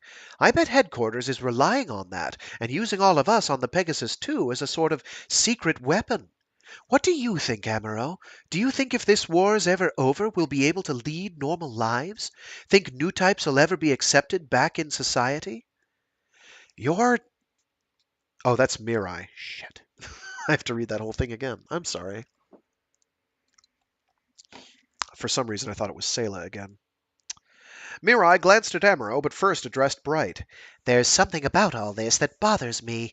When I read Amuro's combat report, it almost sounded like he's some sort of esper or something. I bet headquarters is relying on that and using all of us on the Pegasus 2 as a sort of secret weapon. What do you think, Amuro? Do you think if this war's ever over, we'll be able to lead normal lives? Think new types will ever be accepted back in society? You're jumping ahead way too much, Mirai, Amuro responded. Do you really think we're true new types? I'm still not sure we've done anything to deserve that label. He leaned back against one of the windows on the bridge and glanced up at Bright in his captain's perch. Having checked the ship's intercom systems, the skipper was sipping coffee from the tube used in weightless environments. Wait till the media gets hold of the idea, Bright said in between sips. But Skipper, Amuro responded, nobody's really even come up with a precise definition of what a new type is yet. It's too early to even think about how people will react to them, let alone whether they'll discriminate against them. Amuro, Sayla said, don't forget what happened to Zeon Zum Daikun. He advocated the new type concept and wound up being persecuted by the Earth Federation. And people knew a lot less about new types then than they do today. Everyone on the bridge knew Sayla was right, and Mirai summed it up for all of them. No kidding. Just wait and see if the Pegasus survives the war. For sure, Amuro will be treated as an ace. A new type ace. The mass media will have a field day. And for better or for worse, new types will be presented as something they're not. Man with supernatural powers, Bright sighed. Blech. Sorry. Man with supernatural powers, Bright sighed, tongue in cheek. A telepathist. I can see the headlines already. Lieutenant Commander Amuro, the Federation ace who can read your every thought. Bright was joking, but Amuro knew he and Mirai were probably right. He tried to imagine how he would respond if it all ever came true, but it was too depressing. But by the time Mirai's fears were realized, he and all the other core crew on the Pegasus would hopefully be a lot older and wiser and better able to deal with it. You surprise me, Mirai, he said. I always thought you were more of an optimist. I'm sure it'll work out. I hope so, she responded, but something about it all bothers me. I just can't help worrying. Maybe you're worrying too much. Maybe you're worrying too much, Sayla interjected. You have been working awfully hard recently. Well, in that case, Mirai joked, turning to Bright, maybe I could get a break after this meeting. I think I can arrange that, he replied with a grin. All right, Sayla, Mirai said with a conspiratorial wink. What do you say the two of us go out for a drink tonight? Now hold on, Bright shot back. You're not serious, are you? There's no liquor on board. Is there? Of course not, silly. Amuro couldn't help but laugh at the way Mirai bantered with the skipper. I'd love to join you both, he said to the two waves. Enough out of you, Mr. Amuro, Bright retorted. You can go below immediately. There's a strict ship rule against private chit-chat when on duty. The captain was right, of course, but the chit-chat was a welcome relief to the tensions building on board. And it was a reflection of a new camaraderie developing among the core crew, a closeness based on more than the mutual tolerance and affection implied by friendship and supported by a growing new type awareness. But the crew had few chances to talk in terms that all understood and appreciated, and it was precisely opportunities like these, however fragmentary, that they needed. Most of the crew were not yet evolved enough to experience the extreme understanding and psychic harmony that Amuro and Lala had experienced. They still needed more peak experiences of communication.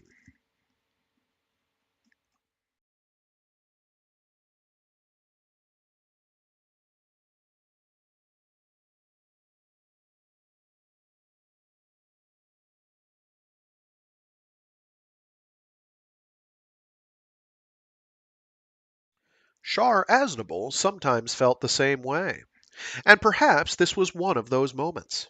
Still, he had nothing so specific on his mind now.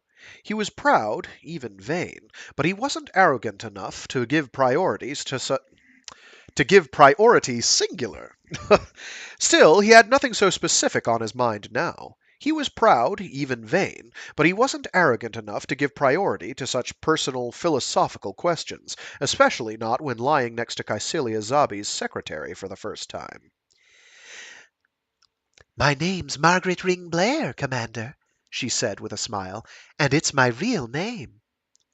Char had a naturally suspicious mind, but with one sentence Margaret had managed to disarm it. She laughed, let her full-bodied hair fall over her face, and then looked up at him. You look awfully scary, she said, not looking at all as if she meant it.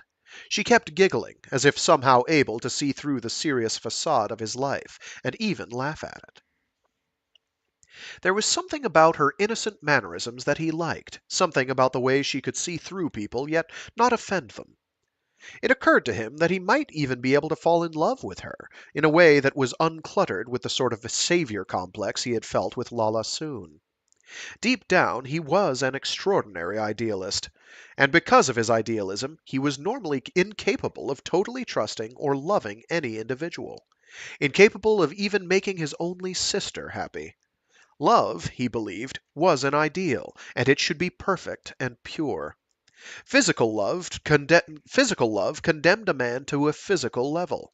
In the case of Lala Soon, only his desire to save her had helped elevate his love to a higher plane. "Does the scar on my forehead bother you?" he asked, tentatively. He was bemused by his own tongue-tied manner. Shyness was something he could scarcely imagine, especially when he was in his normal military persona. He couldn't recall ever having asked Lala Soon what he had just asked Margaret. Well, it is rather ugly, she bluntly replied. Not a pleasant sight at all. But frankly, I think it looks rather good on you, Commander.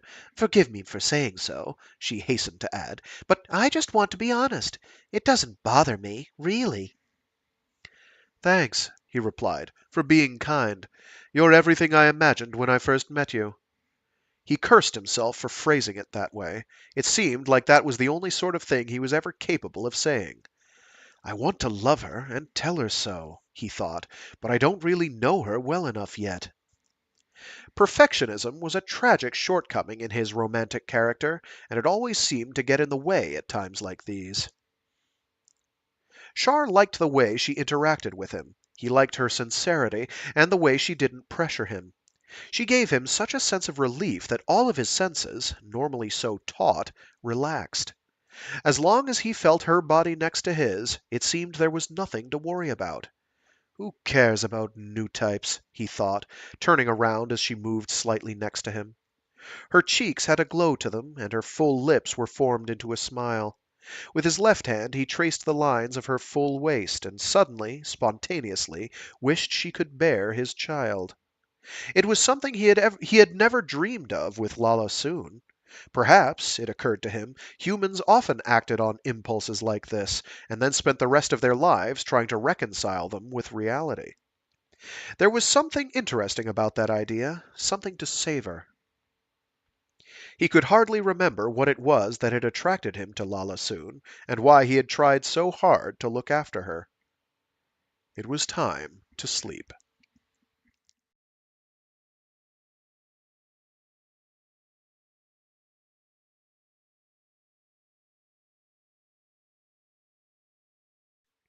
Lieutenant Commander McVeary's 203rd Squadron, with its 12 Tomahawk Cosmo fighters, was stationed on the upper decks of the Pegasus II's leg sections.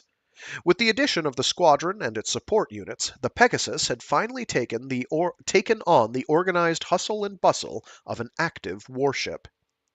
It was a new ambiance that helped offset both the basic manpower shortage on the ship and the extremely informal atmosphere that existed among the original crew. McVeary, a dyed-in-the-wool space pilot, epitomized the change. He had the type of personality that had to be experienced to be fully understood, an informal manner that coexisted with a cautious approach, bordering on nervous obsession. Wherever on board, he liked to yell out, "This thing's not a warship. It's a den of disorder and poor training. I feel like I'm off to play war with a bunch of kindergartners." Slegger Law and the other Pegasus crew members often made cracks about McVeary, accusing him of riding awfully high on his hobby horse for a newcomer to the ship. McVeary would then immediately do an about-face and always claim his willingness to defer to the Pegasus crew. Then, in the next breath, since the mobile suit unit had been ordered to form the Tomahawk Squadron's rear guard, he would threaten to shoot down anyone who moved into his field of fire. "Poor McVeary," Kai liked to say with a laugh. "He's just upset 'cause he's stuck in the Cosmo Fighter ranks and'll be there forever." Let's try that sentence again. "Poor McVeary," Kai liked to say with a laugh. "He's just upset 'cause he's stuck in the Cosmo Fighter ranks and'll be there forever."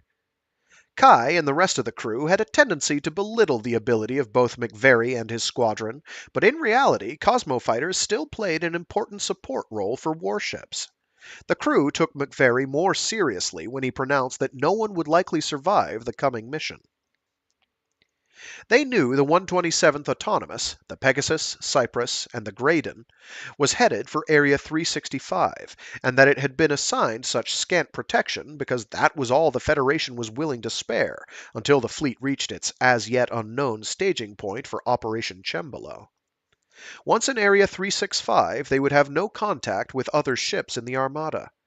Area 365 formed one point of a triangle completed by Xeon's Solomon and Abo Aku space fortresses.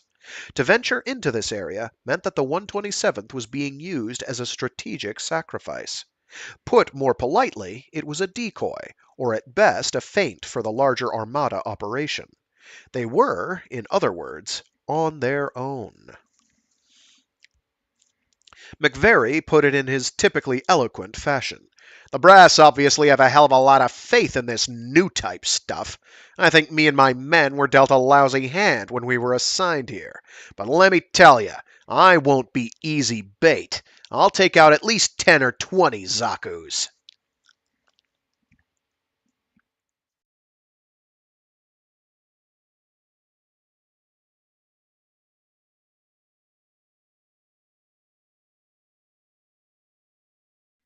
The 127th Autonomous left the sunlit moon behind it and sailed toward Area 365 at primary combat speed.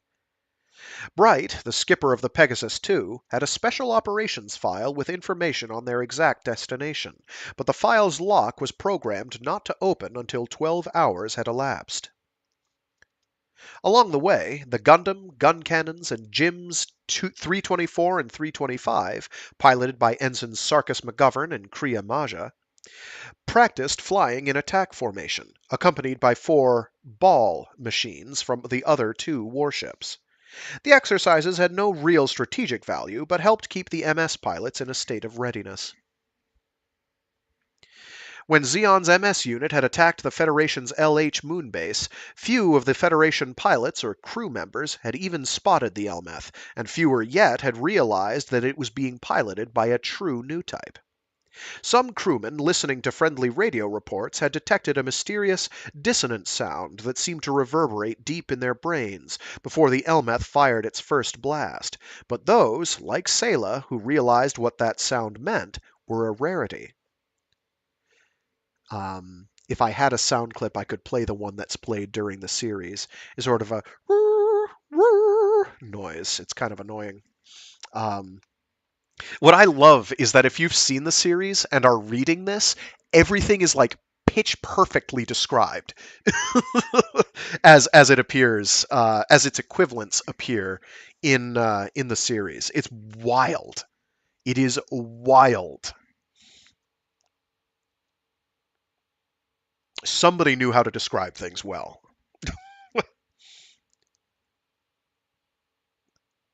Only Amuro had intuitively known the enemy machine was part of a new type combat unit and deduced its true strength. And only he had understood that its destructive power exceeded that of Lala Soon. His main regret was that he had been unable to confirm the exact number of attacking suits. They had simply been too powerful for him to worry about counting, and they hadn't been fooled for a minute by an attempt to divide their forces. When up against an enemy like that, he wondered if it was really fair to rely on Kai and Hayato in their gun cannons. He was encouraged by their performance. They had increased the speed with which they could come to his support and the level of their teamwork. With them, he knew he wouldn't have to worry so much about being caught with his rear exposed. Still, he hoped that he had acted correctly, for he was plagued with doubts at the thought that he might be subconsciously trying to maximize his own chances for survival at the expense of his friends. His desire to survive the war had suddenly been strengthened by knowing Sayla intimately. It was odd, because the notion of fighting for the chance to sleep with a female, even to protect her, somehow skewed whatever sense of ethics or propriety he felt should exist on the field of battle.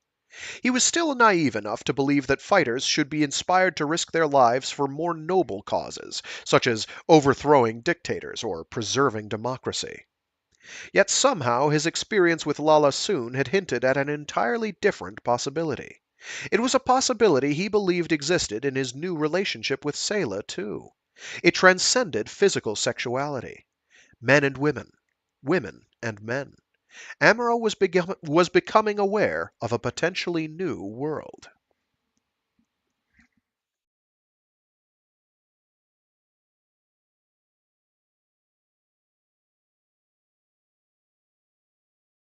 Amuro Ray in G3, ready for landing. Go ahead, G3, but be careful.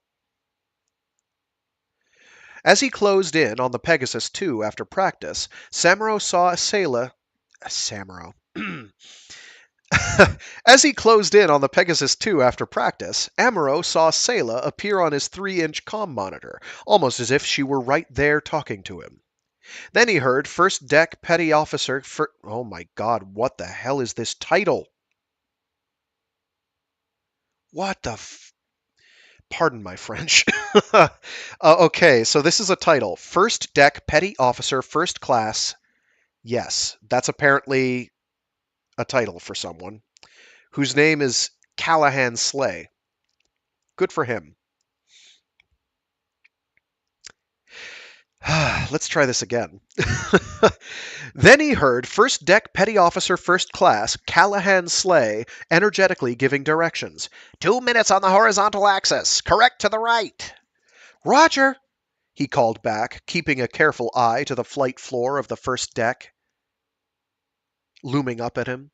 He imagined Callahan watching wide-eyed, checking the Gundam's entry into the ship, probably reacting the same way the others had when he first piloted the Gundam on Side 7.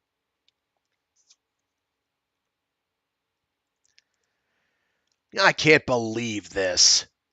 Lieutenant Commander McVeary's eyes flashed under his thick eyebrows when he first saw the 16-meter-tall Gundam mobile suit parked in front of the MS elevator. Amuro removed his helmet and held it by his side, and tried to change the subject. It wasn't a very useful practice, sir, he said. I don't care what anyone says, McVeary sputtered. But that thing still looks like a giant toy robot to me. Landings and takeoffs must be hell, no? Not particularly, sir, said Amuro, ignoring McVeary's astonishment. I was trained for suits from the start. From his reading of history, Amuro knew that at the beginning of the 20th century, under the old calendar system, the battleship faction in many navies had often been unable to adjust when aircraft were first introduced. Similarly, as a seasoned veteran, McVeary was probably still attached to the good old days, when Cosmo fighters had been in their primacy. Of course, if he had problems adjusting, it was understandable, for the mobile suit concept had only taken root about 5 years ago, and it had only been proven feasible in combat with the development of Zeon's Zaku model. It was no wonder McVeary still thought of mobile suits as giant toy robots. Without waiting for Callahan to officially announce the safe return of the other suits to the ship, Amuro swigged a bottle of liquid vitamins and floated up to the briefing room. Bright was already there, and the rest of the MS pilots slowly drifted in, one after another. Then McVeary entered, with all of his Cosmofighter pilots. "What are they doing here?" Amuro whispered to his skipper, feeling inhibited. "I wanted them to hear your debriefing," Bright announced. "You're the leader of our MS unit, after all, and we may be involved in a joint operation with them." Amuro didn't like the idea. He was still in the process of learning himself. And the idea of giving a presentation in front of McVeary and his men, all older combat veterans, would be like a pupil lecturing the teacher. "Don't worry," McVeary said with a grin. "We won't get in your way." He was chewing gum, and the noise irritated Amuro. Like Amuro, Kai, Hayato, Sarkis, Kriya, and the pilots of the four Mr. Balls were young and nervous with McVeary present. Amuro opened his flight notebook and looked at it. Then he addressed his unit. "Well, based on what I saw during practice," he said, "in real combat, you guys would be all dead duck. In real combat, you guys would all be dead ducks. But we've got to be confident of our ability as new types. Senior, more experienced military officers may put pressure on us to do things differently, but it's important to ignore them." He looked McVeary straight in the eye when he said this last sentence. Then he continued. "You probably don't understand everything I'm talking about, so let me explain. It's one thing to be aware of the physical conditions and environment you're operating in, but there's also something important beyond that. Recognize, be aware of what you see, store it as knowledge, and remember there's a lot more out there to look out for. Your senses have got to be wide open, reading information from every direction to catch it. Sure, you need the instruments in your cockpit, but remember you can't always rely on them. Mostly, you've got to ignore them because the enemy isn't going to jump out at you from inside your instrument panel. He's going to come at you from outside your suit. The moment you forget this, he'll take you by surprise. Now, maybe what I'm saying sounds like a contradiction, but anyone who doesn't understand the logic behind it sure as hell isn't a new type, and probably isn't even qualified to be a regular pilot. Wouldn't you agree, Commander McVeary, sir?" The sudden question caught McVeary by surprise, but he grinned and said, "They'll never understand it that way. You're making it, how shall I say, a little too conceptual. For a lad like you teaching your peer group, you've got to make things more concrete, specific, down to earth. Understand?" "Yes, sir," Amuro replied. Out of the corner of his eye, he saw Sayla enter the room, apparently off duty. McVeary continued. "I think that you're talking about something like the ki, or spirit, that martial arts people refer to. You're saying that we can detect this, and we'd better not forget it, right?" "Exactly, sir," Amuro replied. Then he continued. "And when we face an enemy new type unit, the ki, for lack of a better term, is transmitted in an even more clearly defined form. It's sort of a situational pressure you can sense, an almost evil force you can feel coming towards you. Being able to sense this in a way makes it easier to confront the enemy, but the problem is that he's faster than most normal opponents.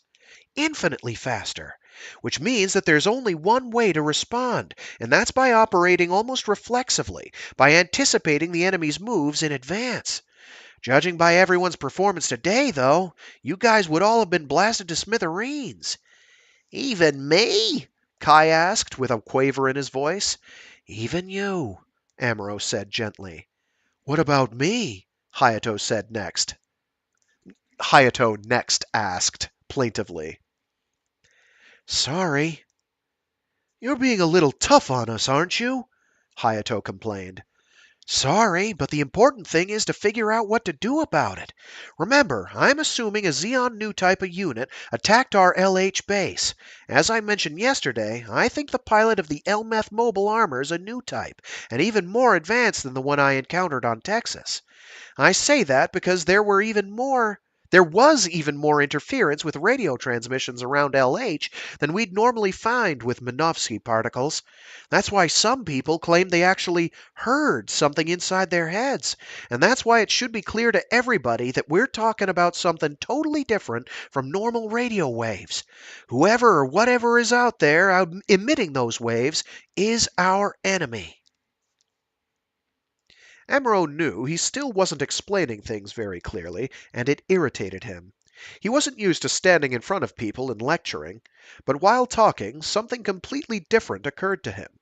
During the confrontation with the Elmeth over LH, he had suspected its pilot was a highly evolved new type, whom he would face again soon. But he had also sensed more than a simple desire to kill him. He had sensed something dark, brooding, and ominous directed at him, a personal hatred with a masculine edge. For that reason, perhaps, it hadn't occurred to him at the time that the pilot might again be a woman. Now, suddenly, for some reason that he couldn't fully understand himself, he wondered if it might have been Kusko Al. Perhaps everything was all a matter of fate. That notion had occurred to him once before when confronting Lala Soon. But the here and now transcended fate. He had to live in reality. The presentation continued for over 2 hours, but when the discussion turned to close-quarter combat tactics, McVary and his men finally left the room. In parting, the lieutenant commander said, "We're obviously living in different worlds because, frankly, I can't understand this stuff. As far as I'm concerned, this Xeon new type unit you're describing is still just a bunch of men and giant robots, and I don't intend to let them get me." Combat veterans tend to be conservative and cling to whatever methods worked for them in the past. They see little merit in adopting other tactics. In warfare, if a new, unknown tactic is adopted and fails, there is no second chance. As the other men left the room, Amuro wondered out loud, how many of us are really ready for what we're going to encounter? He loosened his pilot suit and sat down, wondering when on Earth the Federation would develop the perfect suit. His undergarments were cold from his own sweat, and even his socks were damp. His toes felt like they were swimming. Only Sayla was still left in the briefing room. "You know, Amuro, as long as you're leading the MS team, I'm sure things will work out," she said, as if to console him. She was still intensely bothered by the fact that she had mentioned killing her brother, Char Aznable. Ever since leaving Side 7, she had felt a tension inside her, but during the short time she had spent with Amuro in his room the other night, it had left her. Perhaps, she worried, she had opened herself up too much to him. She had spoken impulsively and created a chasm between them. If Amuro were a real new type, she thought he would have been able to deduce what she had really meant, and not dwell on the words themselves. But she knew she had made a mistake. She had been too naive. If anyone could really read another's mind, know their history, and always know why they had said something, that person wouldn't be a new type. He'd be God. New types were distinguished by a superior intuition and their remarkable hunches, but they were not mind readers in the true sense of the word. If anything, they were distinguished by a superior ability to read their own minds and understand information ordinary people might overlook.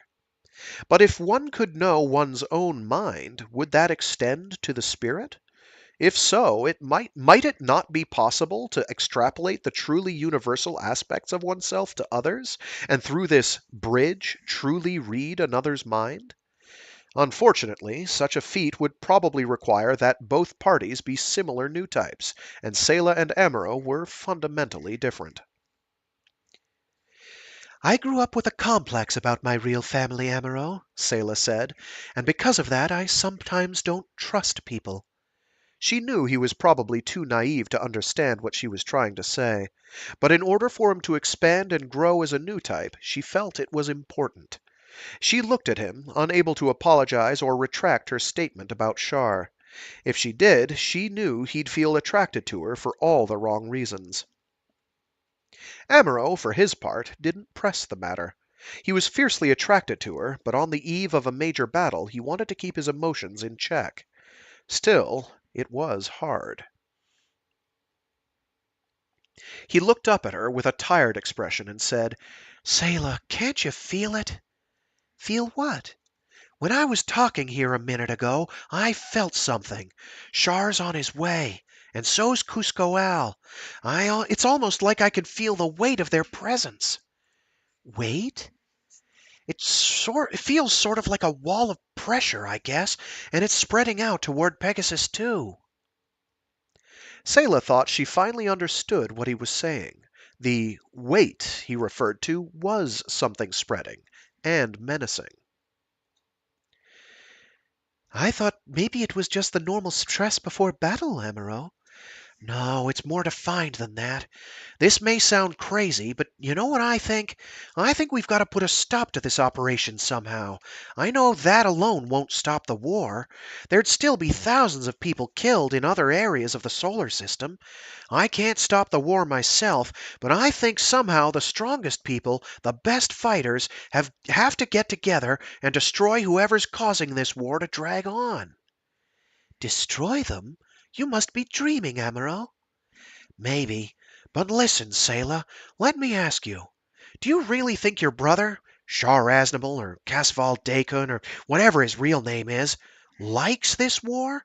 I bet he doesn't." "No, I'm sure you're right." "He's got his own goals and dreams, right? He's older than me, and he's been around more. I'm sure he does." "Well, maybe." "That's why he mustn't be killed. As long as he isn't too self-righteous about what he's doing, we ought to cooperate with him." "Cooperate? With my brother?" "It's only an idea. But if he's the type of person I think he is, maybe we ought to cooperate, as new types." "Amuro, you're talking about people causing the war, but things aren't so simple. The Zabis aren't the only ones to blame, nor is the crazy mixed-up Federation government. It's the whole system." "I know, I know. That's why we've got to find a way to end the war as fast as possible. Then we can work to eliminate the root cause of it." Sayla was afraid of what Amuro was saying, but she knew he was right about her brother. It was probably why Char had always avoided confronting her directly when she tried to stop him. "Amuro," she said, "I always wanted Casval to be my brother. I never wanted him to be Char Aznable." "Listen, Sayla, I don't know your brother at all, but as long as he's the Red Comet, he's the enemy, and if I meet him in combat, I have to fight him. I have to protect myself because I don't have any guarantee he thinks the way I think he does. But you know what? There's something about him I kind of admire, and I think a lot of other men in the forces feel the same, too." "That's just because you never had an older brother." "Maybe. It's true I always wanted one." Amuro's voice betrayed a trace of resentment. Sayla was surprised at his emotion. It had never occurred to her how hard it must be to be an only child. "Sometimes I think it's easier being alone, Amuro," she said, suddenly feeling like a little girl. "It's a lot easier than having a brother you love and then losing him." Amuro said nothing. He stood up and left, slamming the door behind him. "What should I do?" Sayla thought. The room felt suddenly chilly. Monitors on the wall showed scenes of each launch deck. Everything was quiet. She knew it was dangerous to have illusions about what new types could or couldn't do, yet she was seized by the desire to follow both Amuro and her brother, no matter what happened.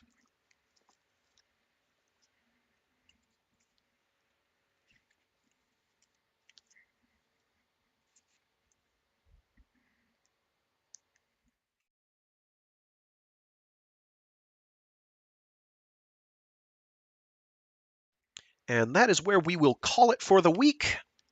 Thanks for tuning in, everyone who tuned in. Oh, thank you for tuning in, Jim Eagle. McVery is a McCool name. Indeed. It's neat that they openly discuss new types so in depth in this and explain that Char was just too damn fast. I like that take. Yeah, and they also take a good job. They make a good point of emphasis, or Tomino makes a strong point of emphasizing that it's not so much that Char has a better machine necessarily, although he does state that his Zaku 2 is tuned a bit. and tweaked, and that Char just pilots differently. And it's a lot that Char just has good hunches and reacts to them rather quickly. It also makes no bones about the fact that Char is not top dog in this whole situation in terms of new type capability or combat capability. He's more experienced, which gives him the edge on Amuro, but Amuro at this point is already basically exceeding him, which is pretty much true of the series. And in general, which is why the climactic fight at the end of Char's counterattack, is basically a curb stomp, and Amuro just trashes Char. It's pretty brief, and it is fairly one-sided. Uh, the only reason Char is able to get a word in edgewise, so to speak, is because Amuro is like actively trying not to kill him, and Amuro has got distractions. Like trying to stop a bunch of nukes and a few other things. So it's pretty wild how consistent Tomino's vision of how these characters behave and how they end up seems to be, with the only possible question mark on that being Double Zeta, which clearly there were other plans afoot for how that series was going to go down, and they got shifted rather abruptly partway through. I still adore Double Zeta. It has some of my favorite mobile suit designs in the entire franchise. Um, Game Hulk fans represent. Love me some Game Hulk. Also, I like the Hamma Hamma. I don't like the Rosen Zulu so much, but the Hamma Hamma's rad. Zaku 3 best Zaku. Other than, all the other ones that are cool too. But overall, it's just wild reading this, and it does such a good job of fleshing out the ideas that are hinted at, touched on, either regarded as implicit or not super heavily expounded on in the series itself. Partly because the series winds up getting axed earlier than it was intended to be. It was going to be like a full 50 episode series, and it's clocks in at what, 39? 39 episodes, 36 episodes. It's pretty short. It's always shorter than I remember it being as well. Like every time I've rewatched it, I'm like, oh shit, that's right. It's like over now. Where is it? I have it here somewhere. Yes, I have a hard drive. I will do Sentinel. I think I would like to do Sentinel because that is fully translated as far as I know. I have to make sure that my copy of it is up to date. Failing that, I think that's Zionic, right? Did that one? Zionic Translations. I could probably get it off their website if that's the case. Where are you? Oh, wrong folder. Videos. Here we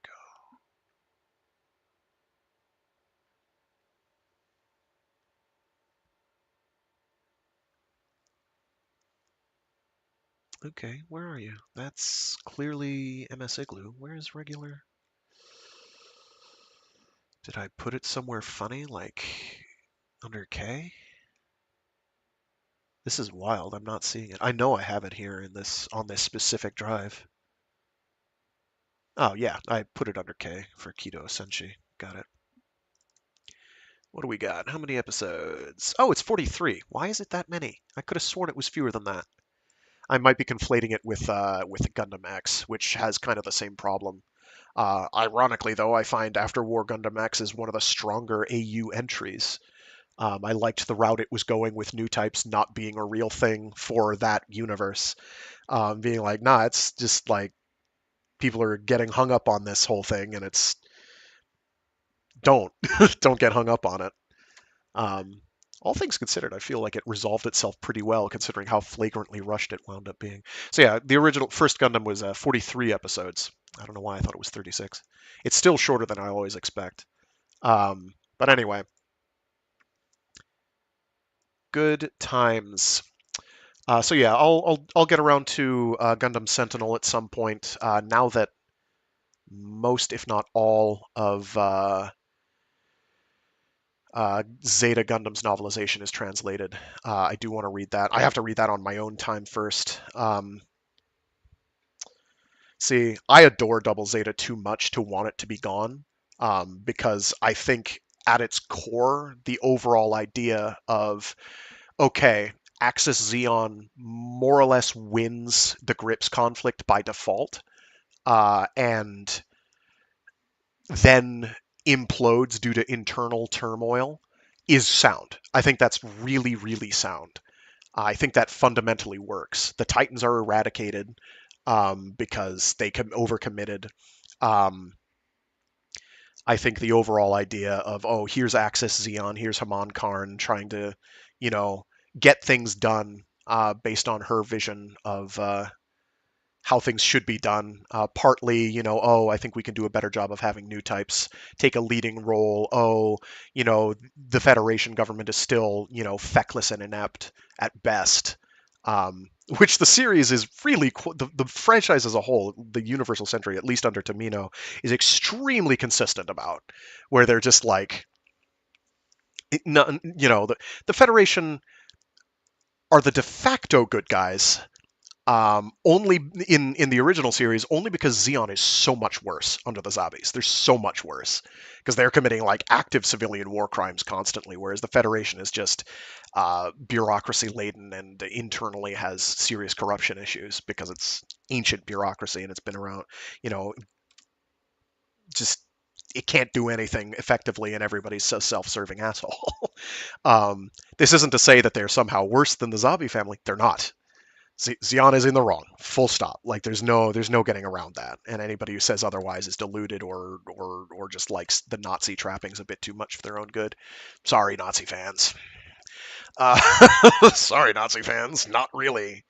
But I liked the angle of, oh, here's this third party that gets introduced in Zeta who winds up winning it all because the AUG is already like crucially undergunned, and the Titans overextend themselves and basically get wiped out in one fell swoop at grips.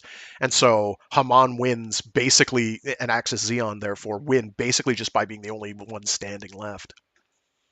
Experimenting on new types. Did Xeon or Federation start experimenting on new types first? I'm pretty sure, at least in the canon that I'm aware of, it's pretty firmly Xeon with the Flanagan Institute. Unicorn is non-canon as far as I'm concerned. I don't believe in Unicorn. There's too many things in Unicorn and NT narrative that just don't add up, that don't conform adequately to what has previously been established for me to be anything other than this is a cool side story if it had anything whatsoever to do with the Universal Century. If it was its own continuity, it'd be one thing. But it's like, no, this is clearly part of the mainline. I'm just like, not really, no. Doesn't add up. I think Xeon with Marion Welch, if I'm not mistaken. I'd have to check the timeline on that. As for cyber new types, it's definitely the Federation, I think. They're the ones who really get that underway. As for new type, well, there is. That's true. You've got Blue Destiny. Blue Destiny has new type shenanigans going on. Well, kind of has new type shenanigans going on with. Is that Marion Welch? I forget names sometimes. I'm getting old. Sucks. The guy who basically takes a woman who winds up being a new type to some extent, basically chops her brain up and chucks chunks of her brain into the computer, and that's what makes the Blue Destiny stuff work, the exam system, if I'm remembering correctly. But I don't remember now. Thunderbolt also is like flagrantly not part of the mainline canon, as far as I'm concerned. It's differentiated itself enough at this point that I think that's not a hot take in any way. I don't know if anybody's kept up with Thunderbolt, but Thunderbolt has gone into some interesting territory, a territory that I'm not opposed to. I think having a bunch of high-performance autonomous mobile suits basically be controlled by brains in boxes is fucking rad. I think the Xeon basically being a brain in a box to offload auxiliary computing to do the remote weapon systems, that's sick. I'm all for it. I'm here for that. That's horrifying. That's excellent. That's what I'm here for. But that stuff isn't really a thing for the Universal Century at the time period it's claiming to be a part, or intimates it's part of. Also, their act guys are short. They have short act guys. I like act guys, but Yeah. Um, what was the guy? There's a couple good early side story mangas that are for Gundam that are actually pretty entertaining to read, but like none of them are fully translated in English. Um, Lost War Chronicles might be, but that one also ends abruptly, as does because Blue Destiny, the manga series for that also ends very abruptly because they're like, oh, this was really just an excuse to make you buy the video game. Um, or something. I'm not sure why the manga is cut as abruptly short as it is, because I don't know when that was released in relation to the game. I think the game might have come out first. Um, Whatever the game was called. It was on the Dreamcast or the Saturn. It's been a while. Yes, the Gundam is piloted by a Xeon. It is cute. It is cute. Saying it's part of the mainline UC canon, I think, doesn't work at all. But being its own cool universe that is flagrant, totally inspired by, is a-okay. I'm all for it. More cool giant robots. I'm for it. But Unicorn is in this awkward spot where it's like, oh well, we want you to be like, we want to claim that this is part of the mainline existing timeline, but unfortunately, we do a whole bunch of stuff that just doesn't really fit. I think some of the side bits in NT with the Cyber New Type program works okay, but the Fennecs can fly faster than the speed of light, or at or faster than the speed of light is silly. It doesn't work. Um, the whole, oh well, we actually had the Federation had fully capable psychoframe suits this early on when the new Gundam is powered by like the T brick, and that's it. That's like the psycho frame that that the Federation has at this point, as well as whatever they built into the frame of the thing is just kind of like, okay, come on now. And I've already harped on how stupid Laplace's box is. it's. I could go on for hours, and I'm not going to because it's not worth my time. Um, no, phone keyboards are the way it is. They are what they are. Anyway, we will continue this next week, which will actually wrap up. Um, I believe it will wrap up this volume. Yes, it will. It will wrap up this volume. So we will be doing the climactic follow-up, the climactic finish of Escalation, and then we will start Confrontation the week after next. So with that, I got a scooch. Um, And yeah, the whole timey-wimey shenanigans. It's like, come on now. I'm not saying that my giant robot model kit cartoons have to be totally believable, but there was like an internal consistency throughout most of the Universal Century under Tomino, and Unicorn is just kind of like, let's ignore all of that and have ridiculous superpowers for no reason. Like even Victory, silly, crazy stuff happens in Victory, but it still basically is internally consistent. It's like, okay, yeah, Angel Halo is maybe the nuttiest deployment of new type shenanigans, barring whatever goes on at the end of Zeta with the biosensor allowing Camille to do new type ghost attack or whatever the hell's going on there, and deflecting actual beams in the case of the double Zeta. Um, and I'm like, okay, it's a one-off. It's fine, whatever. You have to show cool things, and it is what it is. But Victory is like, here's Angel Halo, and it's doing like actual mind control with psychic people, and it's like, well, actually, they kidnapped a whole lot of people and just plugged them into a computer. So it's like, oh well, all right, I guess that works. It's like nothing without cost. Victory is an experience. I adore Victory. I think Victory is great, but that isn't to say that it's perfect. It is not. It stumbles, but it is a wild ride. You just have to be braced to not be attached to a single character in that show. Oh my goodness. If they're a side character and they're not part of like the top core 5, they're probably gonna die. Um, but yeah, with that, I'm gonna run. If there's a novelization of Dunbine out there, I need to read that because that would be so much fun. Anything Biston Well would be fun. Also love bug robots because they're so cool. Bugs just look neat, okay? Okay. So yeah, I'm gonna scooch. See you all later next time. I do start at about noon Eastern Standard U.S. East Coast time, and you can catch me then. Otherwise, just watch them after the fact and have fun. Listen to them after the fact, whatever. So yeah, I'll see you all next time, and have a good one. Stay safe, stay sane, and be decent to each other.